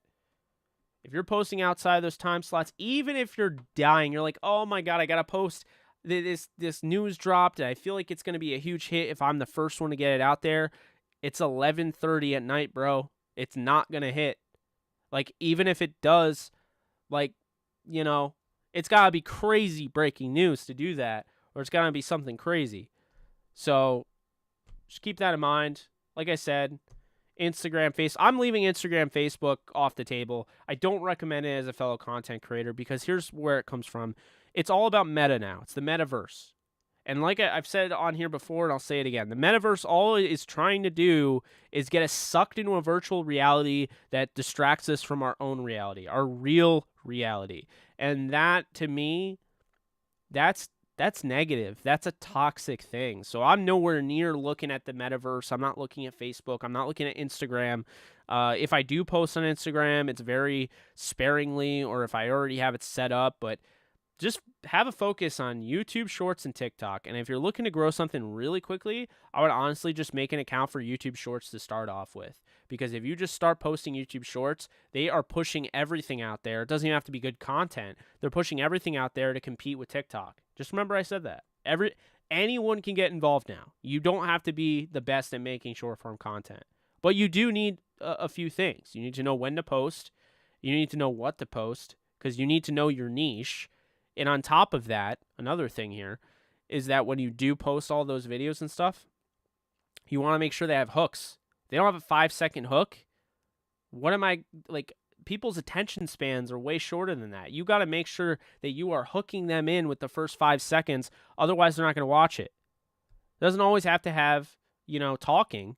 But if there's talking, you should have captions. There's an app called Captions that I got. It's like $5 a month, and it's totally worth it for me, because the captions are great. I'm able to put them in all my videos, and my videos have seen a significant rise in likes, a significant rise in follows, things like that, with the videos I started using captions in.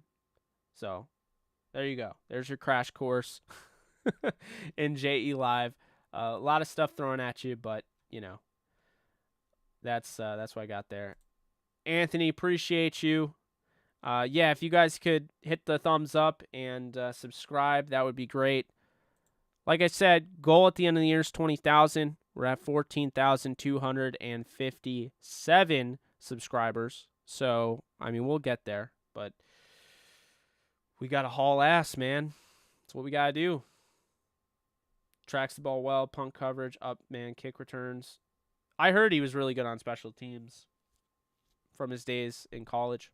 Just randomly thought of this. Justin Fields is on a bad team with the Bears. He could end up being like Stafford on a bad team, but and get traded to a contender at some point. He has high potential. Yeah, unfortunately, the way the Bears are running the organization, I wouldn't be surprised. It's true. Levi Stadium was only state-of-the-art model stadium in California at the time when they hosted the Super Bowl, but not anymore because the NFL has SoFi Stadium now. Facts. I don't think they need fullbacks are dead in this league. I mean, there are a few teams that have them, but I would not waste a roster spot on a fullback. Who are you taking number 1 overall in fantasy football this season? Justin Jefferson, and not looking back. Ernest and TJ's everywhere. IG algorithm is annoying. Oh, yeah, it's the worst. It's terrible. IG is terrible. They wouldn't help us get our account back for Downtown Rams. Like, it got hacked, and then they wouldn't let us get it back. But then Alexis tries to log into our Downtown Rams Instagram today, and they were making a big deal. Like, I had to sign off. I had to check the box to approve her logging in, but they didn't do that for our 10,000 follower account. Instagram's just trash, and I hate them. It got hacked. Lost it all. Some degenerate. I don't know. They don't even use it. They're just an asshole. I'm sorry.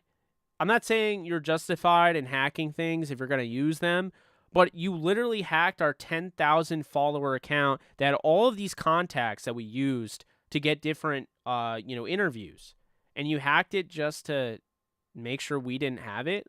Like, you're a dick. Like, that's that's a mean thing to do. Thoughts on Levi's Stadium? I just feel like it's an stadium. Like, it doesn't really move the needle for me. IG is just Facebook for all people who got off Facebook because old people started using it, just like when people left MySpace for Facebook. But IG is trash. And oh, yeah, it's owned by Facebook. Yeah, I know. I always laughed at that. My favorite is when people get off Facebook because they complain about how political it is, and then they go on IG. Like you said, IG is owned by Facebook. Do you see Brady Quinn go at Zach again? I understand his up and down year, but Lawrence and Fields looked terrible last year. This guy's love attacking Jets, man. Yeah, I saw that. I won't throw any shade. I won't throw low blows about his career stats and all that. But what I will say is this: exactly what you're saying. Lawrence and Fields did it. So I always bring this up. There's this thing called it's selective, right? It's all about being selective. People want to cancel people, right? But they don't want to cancel the same people that are doing the same things that are canceling them. The reason is that people are biased and people are selective. So my point in this is that with Brady Quinn and any media personality, no one wants to hold Trevor Lawrence accountable. Trevor Lawrence, think about this. Trevor Lawrence had 12 touchdowns and 17 interceptions. Matthew Stafford got more hate for throwing 17 interceptions last year, even though he had over 40 touchdowns, than Trevor Lawrence did throwing 17 interceptions as a rookie. So what's the deal there? So here's the thing, though. It's this pass, this free pass that Lawrence gets. Okay? I agree with you. Fields and Lawrence did not look good last year. And I thought Zach Wilson looked the best out of all of them down the stretch. But that doesn't fit a narrative now, does it? Zach Wilson has the baby face. Zach Wilson kind of looks a little bit like not Baker. He looks a little bit like Johnny Manziel, and I think that is where they're going with this. It's why the whole thing with the girlfriend and the mom's friend and all that, they're trying to push him as the next Johnny Manziel. They're trying to push him as literally the next bust, essentially. And they're trying to push, listen to the coverage Trevor Lawrence gets. I mean, it's just night and day. I get being the number 1 overall quarterback in the draft, but this guy has been he's been anointed as this can't miss dude. And he has a bad year, and all of a sudden, well, Urban Meyer, oh my God. It's whatever. Make your excuses, be selective, but just remember that we all keep tabs. We all have those receipts on hand, and we don't forget things like that. Again, it's so true. But how can you be that way? How can Stafford have an interception problem, and then Trevor Lawrence throws the same amount of interceptions, and you're like, well, I thought Trevor Lawrence was fine. He just, he had Urban Meyer. No, it doesn't work that way. It does not work that way. So, yeah. Chips with salsa, chips with queso, or chips with guacamole? Which ones of those are your favorite? Chips with salsa all day. Or chips with... wrong. Chips with queso all day. I hate it too. I help out some young musical artists. Really appreciate any and all your TikTok and YouTube info. Oh, awesome. Yeah.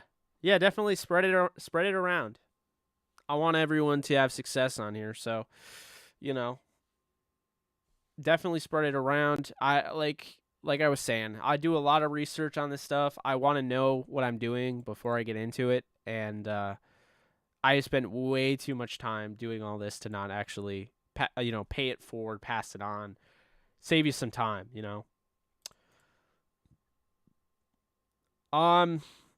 He played in the USFL, and I didn't really watch him, so I couldn't really tell you. All I know is a prototypical NFL bust. That's all I know. Who hacks a football Rams page? Well, I mean, people hack things all the time. I mean, I need a horror movie, right? Someone needs to create a horror movie where literally the entire horror movie is the serial killer goes around just whacking hackers and fraudulent people and things like. Wouldn't you watch that? I would watch that. I'm a huge horror buff, if you can't tell by Michael being in the background over there. Can't wait, by the way, for his movie. He's going to be big time in Halloween Ends. Comes out soon. But, like, I'm a huge horror fan. I would want nothing more than a horror movie where the victims are all people that are scamming and are using fraudulent BS to screw people over. I would love that. I'm not saying it has to be snuff films. I'm not saying I would want that happening in real life. I'm saying if there was a horror movie dedicated to that, sign me up. What's up, Jake? Been following you since Rams on Demand days when you first started. Rock on, man. Appreciate you, J-Fo. That's awesome.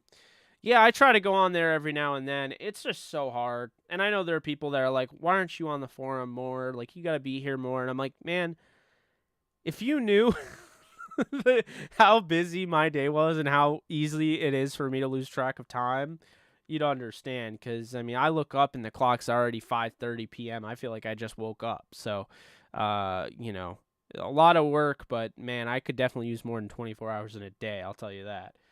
Harris should try fullback on some packages. I'm sure he will anyways. Thoughts on Willis? I thought he looked good. Thought Vrabel was a little out of pocket to bench him for running too much. Who hacked someone's Instagram page? A lot of people. Oh boy, I'm sure you did. Not sure if we will see another player like Albert Pujols. I believe he's the last player that batted at least 300, hit at least 30 homers, and get at least 100 RBIs in all of his first 10 seasons. That's crazy. Yeah, it's hard to do. And he did it without taking steroids, too. I mean, he's one of the greatest baseball players ever, period. And he was clean. Gotta appreciate that. That's true. So I drafted Jonathan Taylor with my first, and it'll cost the same to keep him. Also got Justin Jeff with my second, but costs a first this year to keep him. And I'm keeping Diggs with a third. What would you do? So you can only keep... I hate that. You're telling me that they're penalizing you for being good at fantasy in your keeper, so you can't keep Justin Jefferson and Jonathan Taylor, even though you're the one that did it. You found them. See, this is why I hate keepers. Why am I getting penalized for being good? I don't know. I can't tell you in good conscience to get rid of Jonathan Taylor or Justin Jefferson, so I'm going to abstain from that. Definitely keep Diggs with a third, but yeah, I think that's BS. Justin Jefferson should be a second since you got him with a second. That ruling is absolute BS. And how is Diggs a third? Diggs would be a second, right? I mean, I do not like that. I think he will at some point, yeah. At some point he will. Always keep your receipts. Unless they're from the gas station and you just went in to buy a drink, because that will add up.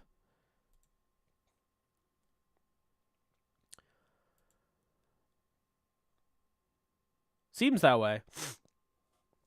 Oh, yeah, Stafford was always given shit way before he went to the Rams. So I agree with you there. Chips with queso. I've been saying for years Stafford's a top quarterback. Guy put up insane numbers with horrific teams. Now he gets this Rams team. They are faves in my eyes again this year. Exactly, Anthony. And it's one of those things that's funny because you knew even if Cooper Kupp didn't catch that touchdown and it was thrown to, say, Ben Skoranek, you knew deep down Stafford, because people had to vote on it. The media would not be able to handle it. They would not be able to handle giving Stafford the Super Bowl MVP. That's why he's the only quarterback to win a Super Bowl in NFL history to not win Super Bowl MVP throwing 3 touchdowns. The only one. No one's ever done that. I was not surprised. It is. Yeah, it was whole big thing. Yeah, they hacked us. It's really weird because they didn't have like a link or anything, but they pretended to be somebody that we thought they were somebody else, and that whole thing. It was stupid, but, I like Twitter, but Twitter has to add a shorts feature. At some point or another, Twitter has to start having short form content. Do you guys agree? Twitter should have reels or something. There's no reason why they shouldn't.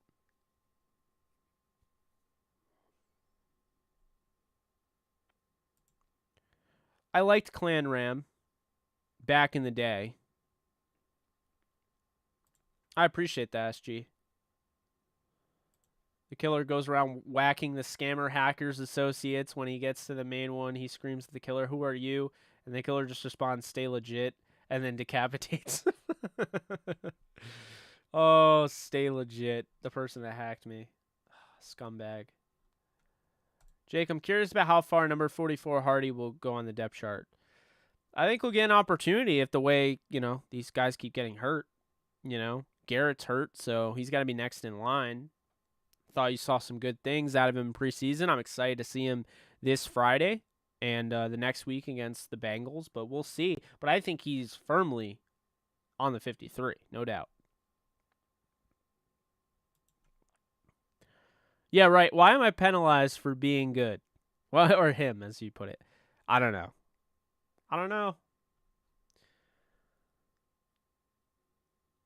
It's just like Jay Jetta's top wide receiver this year. I agree. Yeah, so I have Allen Robinson leading the league in receiving, but I think Justin Jefferson is going to have more receptions with the yards, and I think he's going to have more touchdowns. So that's why I have Justin Jefferson number 1. I just wanted to let people know that in case everybody was wondering why I went back on my word when I didn't. Had your same idea for a movie: a group of badass dudes raid hackers and scammers and blow the crap out of their stuff. Boom. There we go. Would 100% watch it. Thoughts on McVay? Love him. He was my hand-picked option. People want Kyle Shanahan. Some people want Matt Patricia. I wanted Sean McVay. So I absolutely love Sean McVay. Rams not be where they are today with any other coach, period. Thoughts on Brian Greasy? I don't think too much about him, so I can't really tell you. Thoughts on D'Amico Ryans? I like him.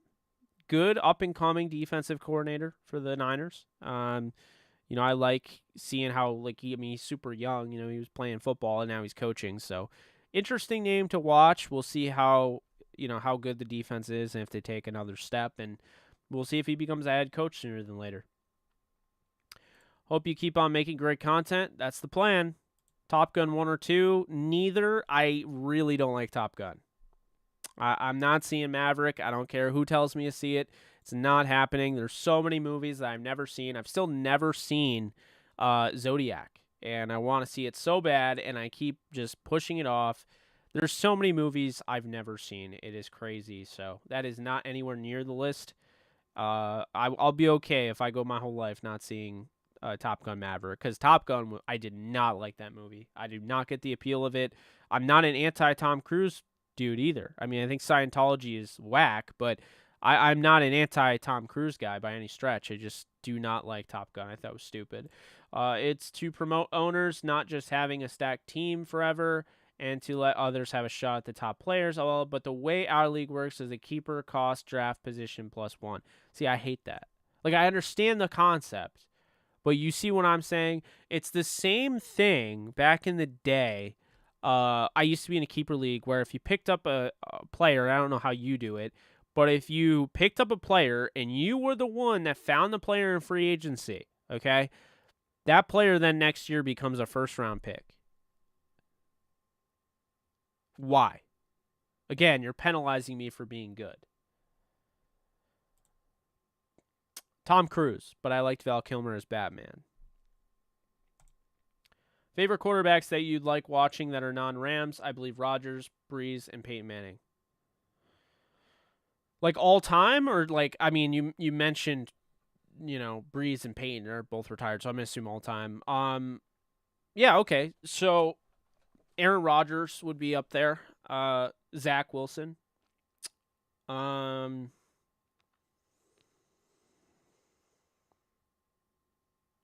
I'd say end of the year Zach Wilson. Let's be clear on that. Aaron Rodgers, end of the year Zach Wilson, Peyton Manning, Kurt Warner, obviously, and that counts as a non-Ram because he played for the Cardinals and Giants. I miss Andrew Luck. The league was really fun when Andrew Luck was in it. I do miss him. Patrick Mahomes to a degree, although he's gotten a little annoying because he's gotten so cocky with his throwing. But that was my guy. Like, I had him QB1 when not a lot of people did, so I kind of take ownership on that. Lamar Jackson's one of my favorite players in the league. I like Joe Burrow. I like Justin Herbert. I really liked Tony Romo. For somebody that doesn't really like the Cowboys, I really like Tony Romo.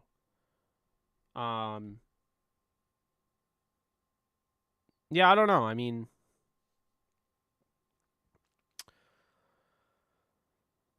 I like watching Kyle Sloter. He's my dude. He's been on the show so many times. Happy to call him a friend and rooting for him to finally get an opportunity in the NFL. But like a real opportunity to start a game. But yeah, I'm sure I'm forgetting guys. Definitely forgetting guys. But those are guys that are off the top of my head. Those are who I would say. I did like watching Michael Vick, I'll be honest there. He was so much fun to watch. I so agree with that. Needs short seems like they are on the right path. Spaces was the best thing that they have ever done. Let's see if they keep making strides. Yeah, I think they 100% need shorts. Spaces is a really good step. It sucks I can't be a part of it more because of my deal with Colin, but it's also understandable. I'm not hating on Colin by any stretch, but yeah, I really do like that, and I just wish that they would push, they'd push out shorts. Because what they did is they copied stories. Shorts is what they need to copy. Like, Twitter shorts or Twitter, I don't know what you would call it. I don't know what they would call it. You got TikToks, you got Instagram Reels, you got Facebook Reels, you got YouTube Shorts. Would it be Twitter Shorts? I don't know. The short form content is in. Simply put. Let's see.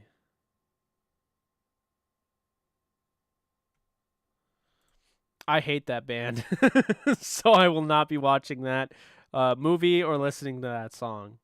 I'm sorry, SG. I know I feel like I'm crapping on you, but I'm just, hey, fully transparent on here. Twitter needs an edit button. Cut the BS, Jack Dorsey. Also, Instagram in their comments section has way too many bots spamming content creators. Spam. Yeah, exactly. As soon as you say you're hacked, everyone's like, oh, there's a bot all over the place. Like, oh, I'm sorry you got hacked. I actually use this person. Yeah, don't fall for that. Patricia was a fraud. Do you miss Jeff Fisher? No. Jake, depends if the Vikings run the ball more than us, but Coop is getting his. So, yeah, no A-Rob domination. A-Rob's going to do... I think he leads the league in receiving.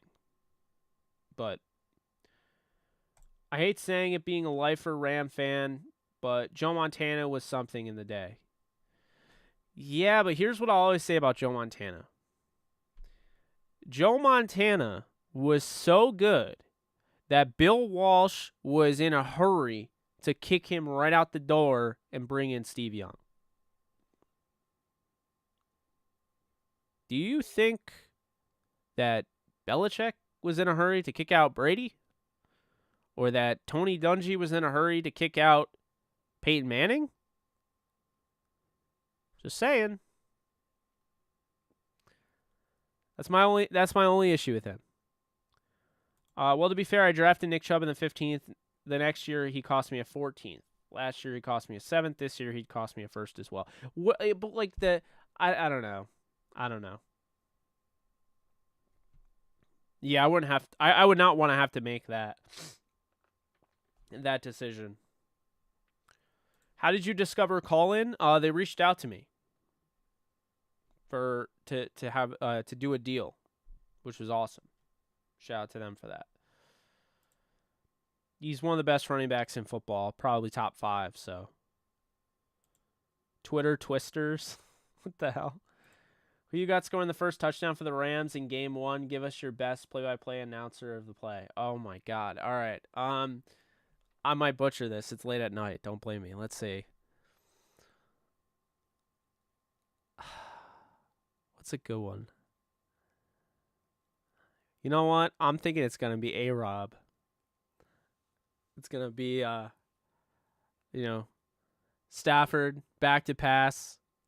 It's hard to do this, man, when I'm on the mic. I know it sounds weird, but I used to announce all the time back in the day. I used to turn off Madden announcing and just announce the entire game myself while playing it. But, it'd be like,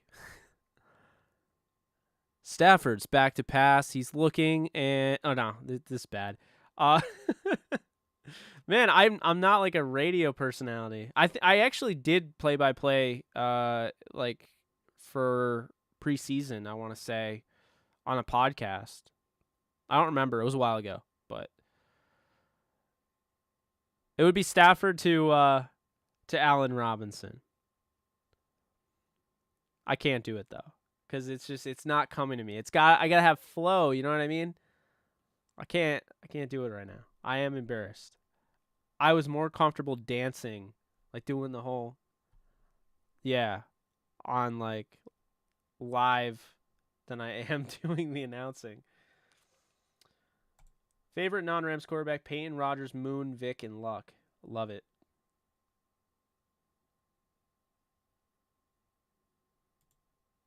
I'm sorry.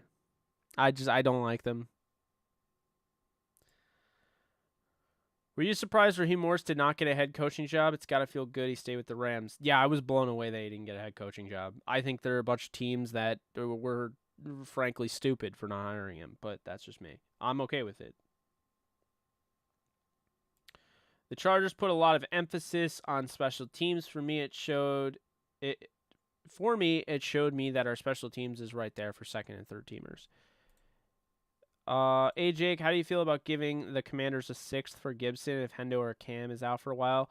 If they did that, if they traded Antonio Gibson for a 6th round pick, then Ron Rivera and whoever the hell is there should 100% be fired at the moment. At the exact moment that they agree on that trade. That is a heinous trade. I would totally do that. But that would be a heinous trade for the Commanders. God, I hate that name. What's up, Rams Beat?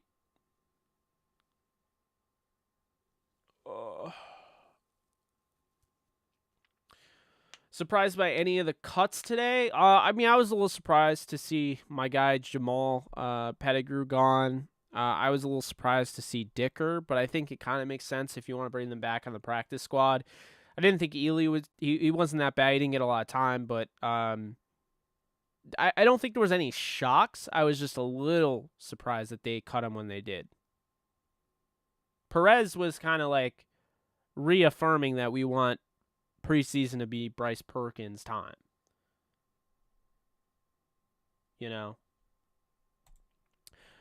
Stafford to A-Rob in the end zone, first touchdown, I agree. Yeah, and I just couldn't do the announcer voice on that. Honestly, I thought the Niners had a dynasty on hand during the Harbaugh era, and that team was crazy. Willis, Bowman, Alden, Justin Smith, Goldson. Oh, yeah, Deshaun Goldson. And Gore, plus that monster O-line was nuts. That's true. Anti-One Republic. Yeah, I'm not a fan. I'll take that. Yeah, I think we all would. How dare you say that One Republic is a crappy band, because me and my friend attended their concert at the Shoreline Amphitheater in Mountain View, CA, and I really like most of their songs. Well, I'm glad you like them. I don't. I'm just being honest. I'd rather be honest than say, yeah, I love them, and then behind closed doors, I don't. You know? Snead could pull it off. That's funny part. He could.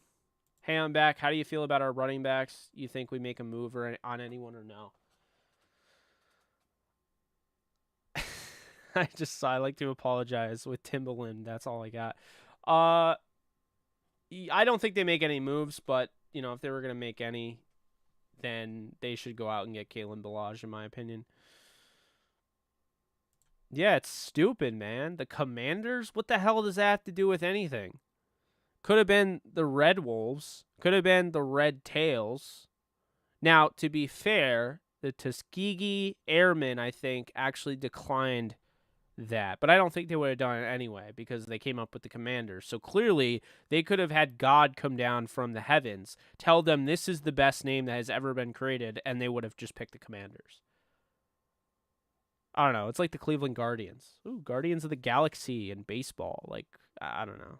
I don't hate it as much. I think the Commanders is a stupid name. Yeah, I mean, I liked Red Tails more, as you know, Nolan, but because I liked what it honored. But Red Wolves absolutely would have been better. They should have stuck with red. The whole point is that it's an offensive caricature, and when you really think about it, it is. Like, saying Redskins is offensive. Now, do people look at it that way? Not really.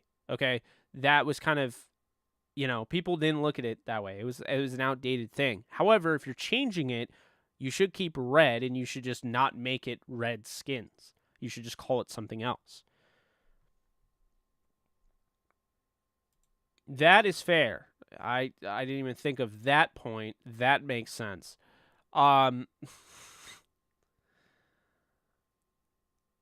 Yeah, I don't know if I would have done that. I think Red Wolves would have been fine. But what I'll say about this, I still call them Washington. I think somehow, congratulations, Washington Commanders, you picked a name that was so bad, I want to call you the Washington football team and enjoy it. I mean, that's where we're at right now. That I would actually enjoy calling it the Washington football team now. Hey. Oh, that's right. You two know each other from the Jet Lounge spaces. That's awesome. Yeah, it might take a third or a fourth for Gibb. I don't know if you would be able to afford it, but I mean, man, having Gibson. I really like Kyron, though, man. I'm not trying to step on Kyron's toes. Yeah, apparently now I realize Tuskegee wasn't signing off on it because no one wants to be associated with that organization. That makes sense. I didn't even think about that. They didn't look at it like it was offensive. They probably looked at it like, nope, we don't want to be associated with that. Nuh-uh. I don't know why people are throwing so much shade at One Republic. I don't think people are. I was just saying I don't like them. If anything, I'm guilty. You can be mad at me. Burgess still around? He is. Nobody. That one Rams fan. We should trade Akers in 3 firsts and 5 seconds for Derrick Henry. And we're trading 5 seconds too? Oh, you mean second round picks. I thought we were trading actual time. We're creating a form of payment. Oh, that's funny. I apologize with time.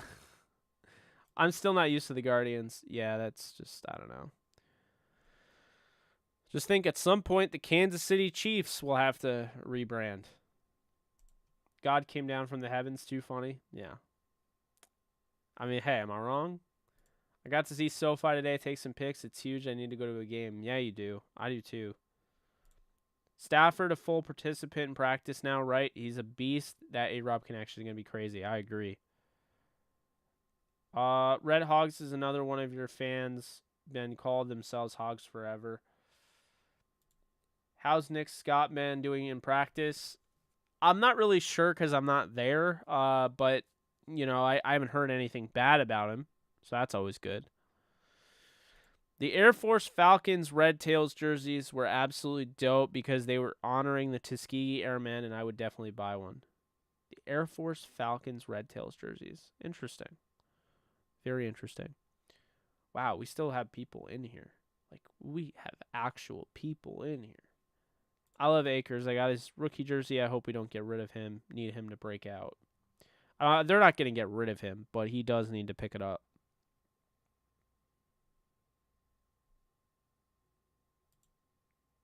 I agree with that. That's actually a really good point. Definitely agree with that. Let's see.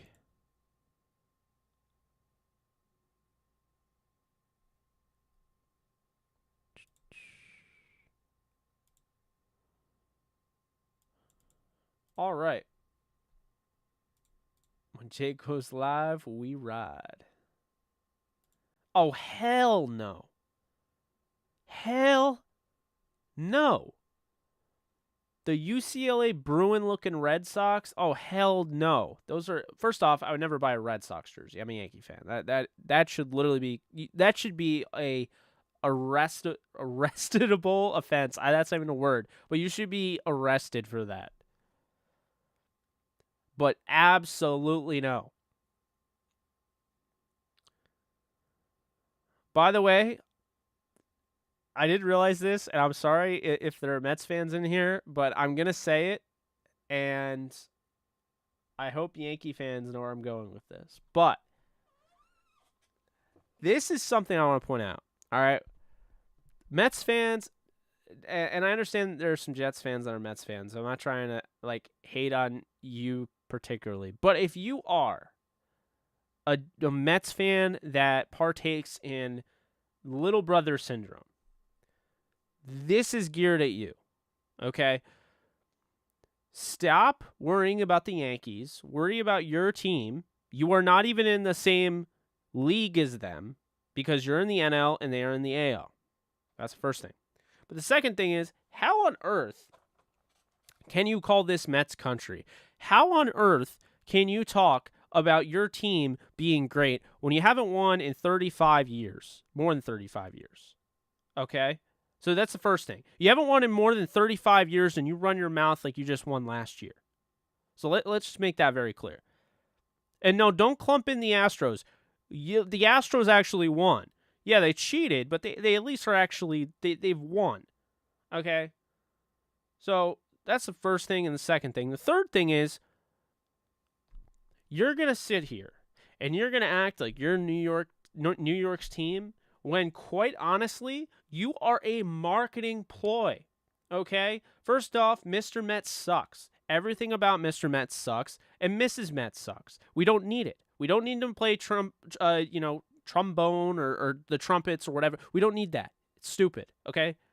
Dumbest mascot in the league and a creep at that. That's another thing. But another thing I will throw out there is, like I said, you are a marketing ploy. Did you guys know what the Mets did to try to attract fans? The whole point of the Mets is being the anti-Yankees. You're so bad. Not even the Clippers did this. The Clippers didn't even do this. like the Clippers, the only thing they did was try to be more relatable to like the inner and the inner LA fans, like inside the actual LA like city with the graffiti and all that. So they add the graffiti to their jerseys, the graffiti font. That's the only thing they did. Okay, they didn't even try to copy the Lakers. The Mets are literally the anti-Yankees. Did you know? They literally stole the New York Giants logo. Their logo is just a ripoff of a logo that already happened. The New York Giants are now the San Francisco Giants. They stole their logo, which is also a ripoff of, I mean, let's be honest here. They're both a ripoff of the Yankees. But look at this, okay? I'm gonna bring it up. You guys will know where I'm going with this. If you don't already know, this is time for you to learn. This is time for you to be educated in the way, I forgot I have to put in how pathetic the Mets are as an organization. All right. So here, this is so bad. If you don't know this, you're going to be like, are you kidding me? If you do, then it's not going to surprise you. But lay your eyes on the official New York Giants baseball hat and tell me, is this a Mets hat or a Giants hat? Bruh, are you kidding me? Oh, man. Oh, I'm not even close to done. This is roast Mets hour. I mean, I'm going to be at the Subway Series next Tuesday. So we're going in full force. So that is the New York Giants, right? The New York Giants hat for baseball.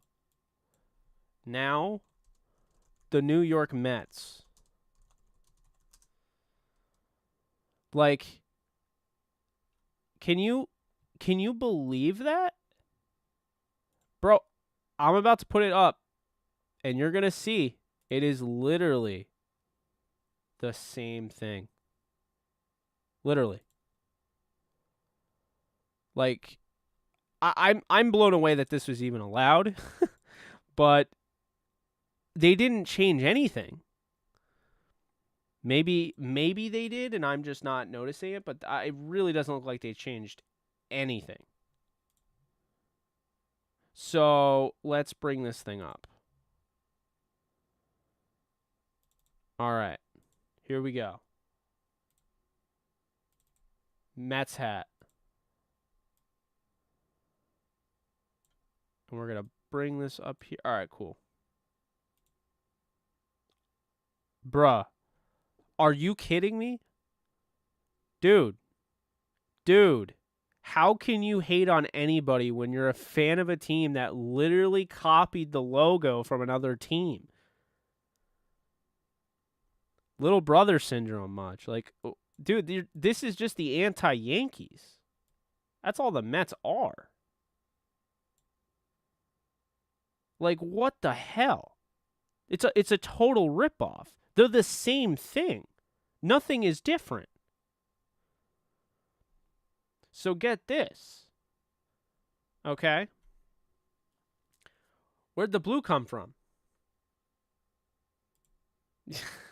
The fusion dance comment of the day.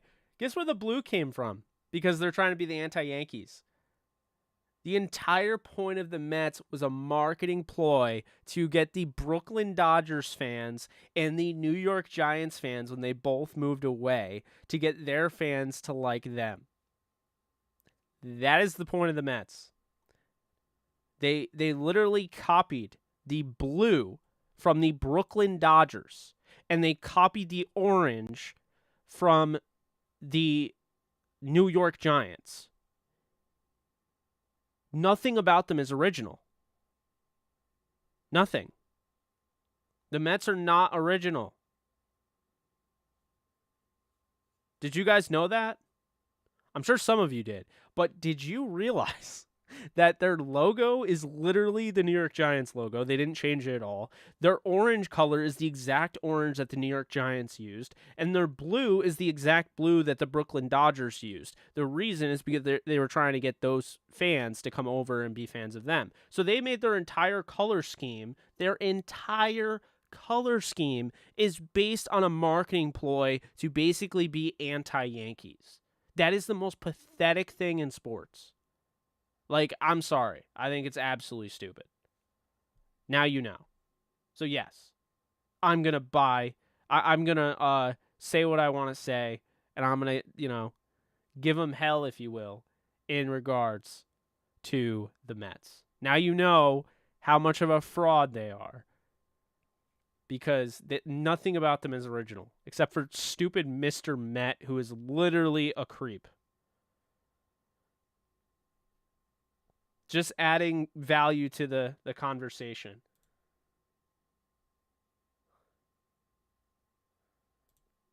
There's a famous Mets acronym. Mets entire team sucks.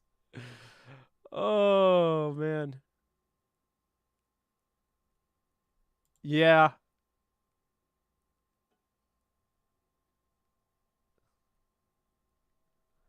Man, phenomenal stuff. Yeah, did you know that, Anthony? I was like, nope, we haven't put it out there. It hasn't been in a video of mine. I might make a YouTube short about this because it needs to be out there. People need to know the Mets are literally a team that was made to be the anti-Yankees. They weren't their own team. Nothing about them is original except for the freaking Mr. Met and the apple. Okay, you have the cool apple that comes out when you hit a home run. Congrats. But literally the only original thing is the apple when you hit a home run and the fact that you have Mr. Met. And no one cares about Mr. Met. There are Mets fans that told me that they hate Mr. Met. I mean, I just... Next time a Mets fan tries to get under your skin, be like, bro, you are a fan of a team that literally is not original. That's like, I mean,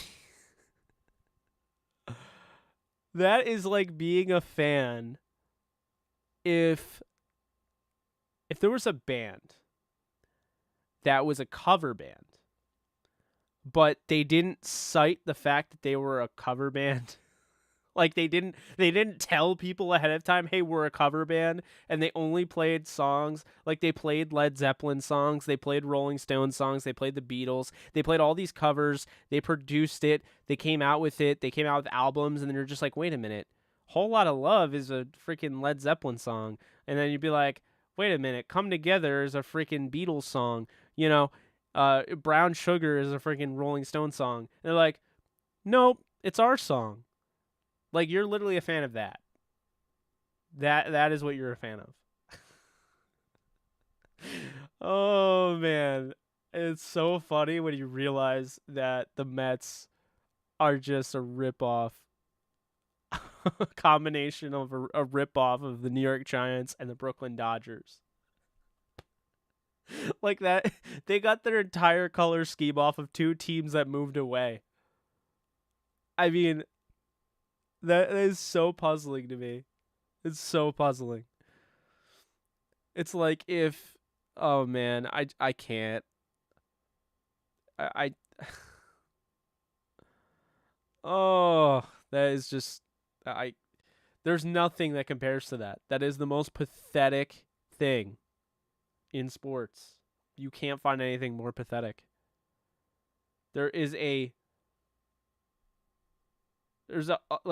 Basically, there is literally a professional organization that is run, a business that is run, that is openly copying another franchise that happened to, obviously not be a thing anymore. The Giants are still a thing, but New York.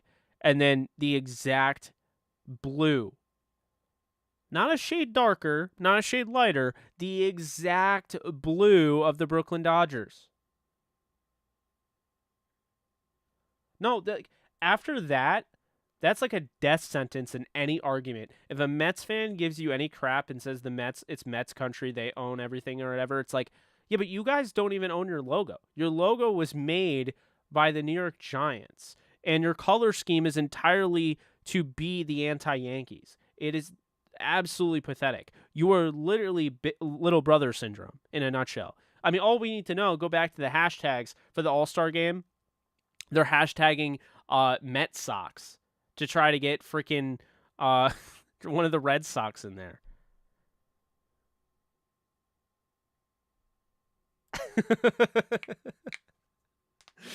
Hey, Mets fans out there, it's all in fun. I don't actually hate you or anything like that, because probably most of you are Jets fans, so you're good in my book. But if you are one of those Mets fans that's constantly in the mentions, constantly commenting below the official New York Yankees Twitter page because you don't have a freaking life, then this is geared at you.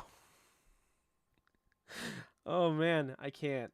It's poor Ray. He has no idea what's coming to him, and it's like I backstabbed him. But I'm just telling the truth. That's literally what it is. The orange is the exact orange from the freaking San Francisco Giants, or the New York Giants. It's funny. It's like that meme. You know, hey, do you mind if I copy your assignment? Yeah, just like change some of the answers so they don't like suspect anything. Be like, yeah, bet. And then they give you that, and you're like, oh my god. That's pretty much it. But even when the Yankees were winning like crazy, copy paste franchise. Oh man. It's so bad. It's just so bad. I mean, at least like Georgia gets shit for copying, like the University of Georgia gets shit for copying the Packers, but at least with the Georgia G, it's not green or yellow or what, like, you know what I mean? Like, it's not this. Oh man, Colorado State Rams. It's like, what if the Colorado State Rams came out wearing the same freaking uniform as the LA Rams? Like, how stupid would that look? Dude, they haven't even changed their horns. Their horns are like their own thing now. Because the Rams changed to the broken horn. So the Colorado State Rams, I think they added the weird, like I don't know. They added the detailing. But yeah, the Colorado State Rams, I think they actually got rid of the horns. I don't think they wear them as much anymore. Oh no, they do. But yeah, they're completely different. So, there you go. Colorado State doesn't even wear the same horns as the Rams. Oh yeah, Nolan is on another level. He will say whatever. It's so funny. Yep, exactly.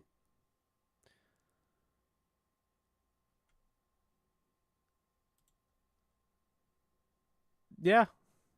I mean, pretty much. I mean, well, Scherzer will be, but no one will think of Scherzer as a Met after his career's over. It's so bad.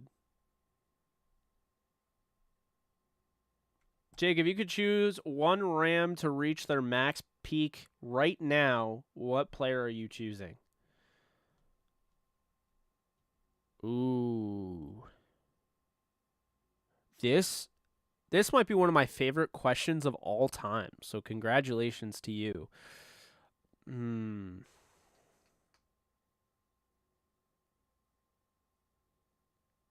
Damn. Because you have to think. If you did like Van Jefferson, I don't know who the hell's stopping that wide receiver room. I don't. Just like Tutu Atwell. If he just automatically reached his ceiling this year. No, you know what I'll do? I'll say Jacob Harris. That is a dingus type of question, yeah. I'll say Jacob Harris. That's what I'll say. Because I think Jacob Harris would just make everything a cheat code at that point. If he would reach his full potential in his rookie year, obviously last year's rookie year, in his second year. Well, Jacob Harris. I could go with a pass rusher. I mean, Hardy has a massive ceiling, I think. Jacoby Durant. Robert Rochelle. I'm going to stick with Jacob Harris. But that is a great question. Man, we've really been streaming for over 2.5 hours. I got to get to bed because I'm going on a show in about 8 hours. So, yeah, let's do that. Let's get some shut-eye. Go on the show tomorrow. Then I got something coming up. Again, I'm not trying to... I don't want to jinx anything. So, I got stuff coming up later tomorrow, and I'm pretty excited about it. So, that is going to do it. Thank you guys for making my night way better than it was because of the Yankees. Can't believe I watched that whole game. I should have just gone live and not actually watched the entire game. But, you know, there's always next time, right? But appreciate you guys. It's been a lot of fun. We'll have more content on the channel. Obviously, I plan on getting, Jets and Rams stuff out today, and today just didn't go in my favor. So, yeah. YouTube taking forever when you upload stuff, and I don't know what it is lately, but it's taking like 4 hours to upload a video. So, I couldn't wait for it. I had stuff to do, But the good news for you is that you'll probably see a Jets and Rams 53-man roster projection video soon. So that's going to do it for me. I'll see you guys tomorrow, I think. I'm going on MCU Edge tomorrow, so definitely tune into that if you're a Marvel Cinematic Universe fan. So we're doing that, but then I might go live on YouTube after or before. But again, that'll do it for me. You guys take care, and I'll see you guys soon. Later.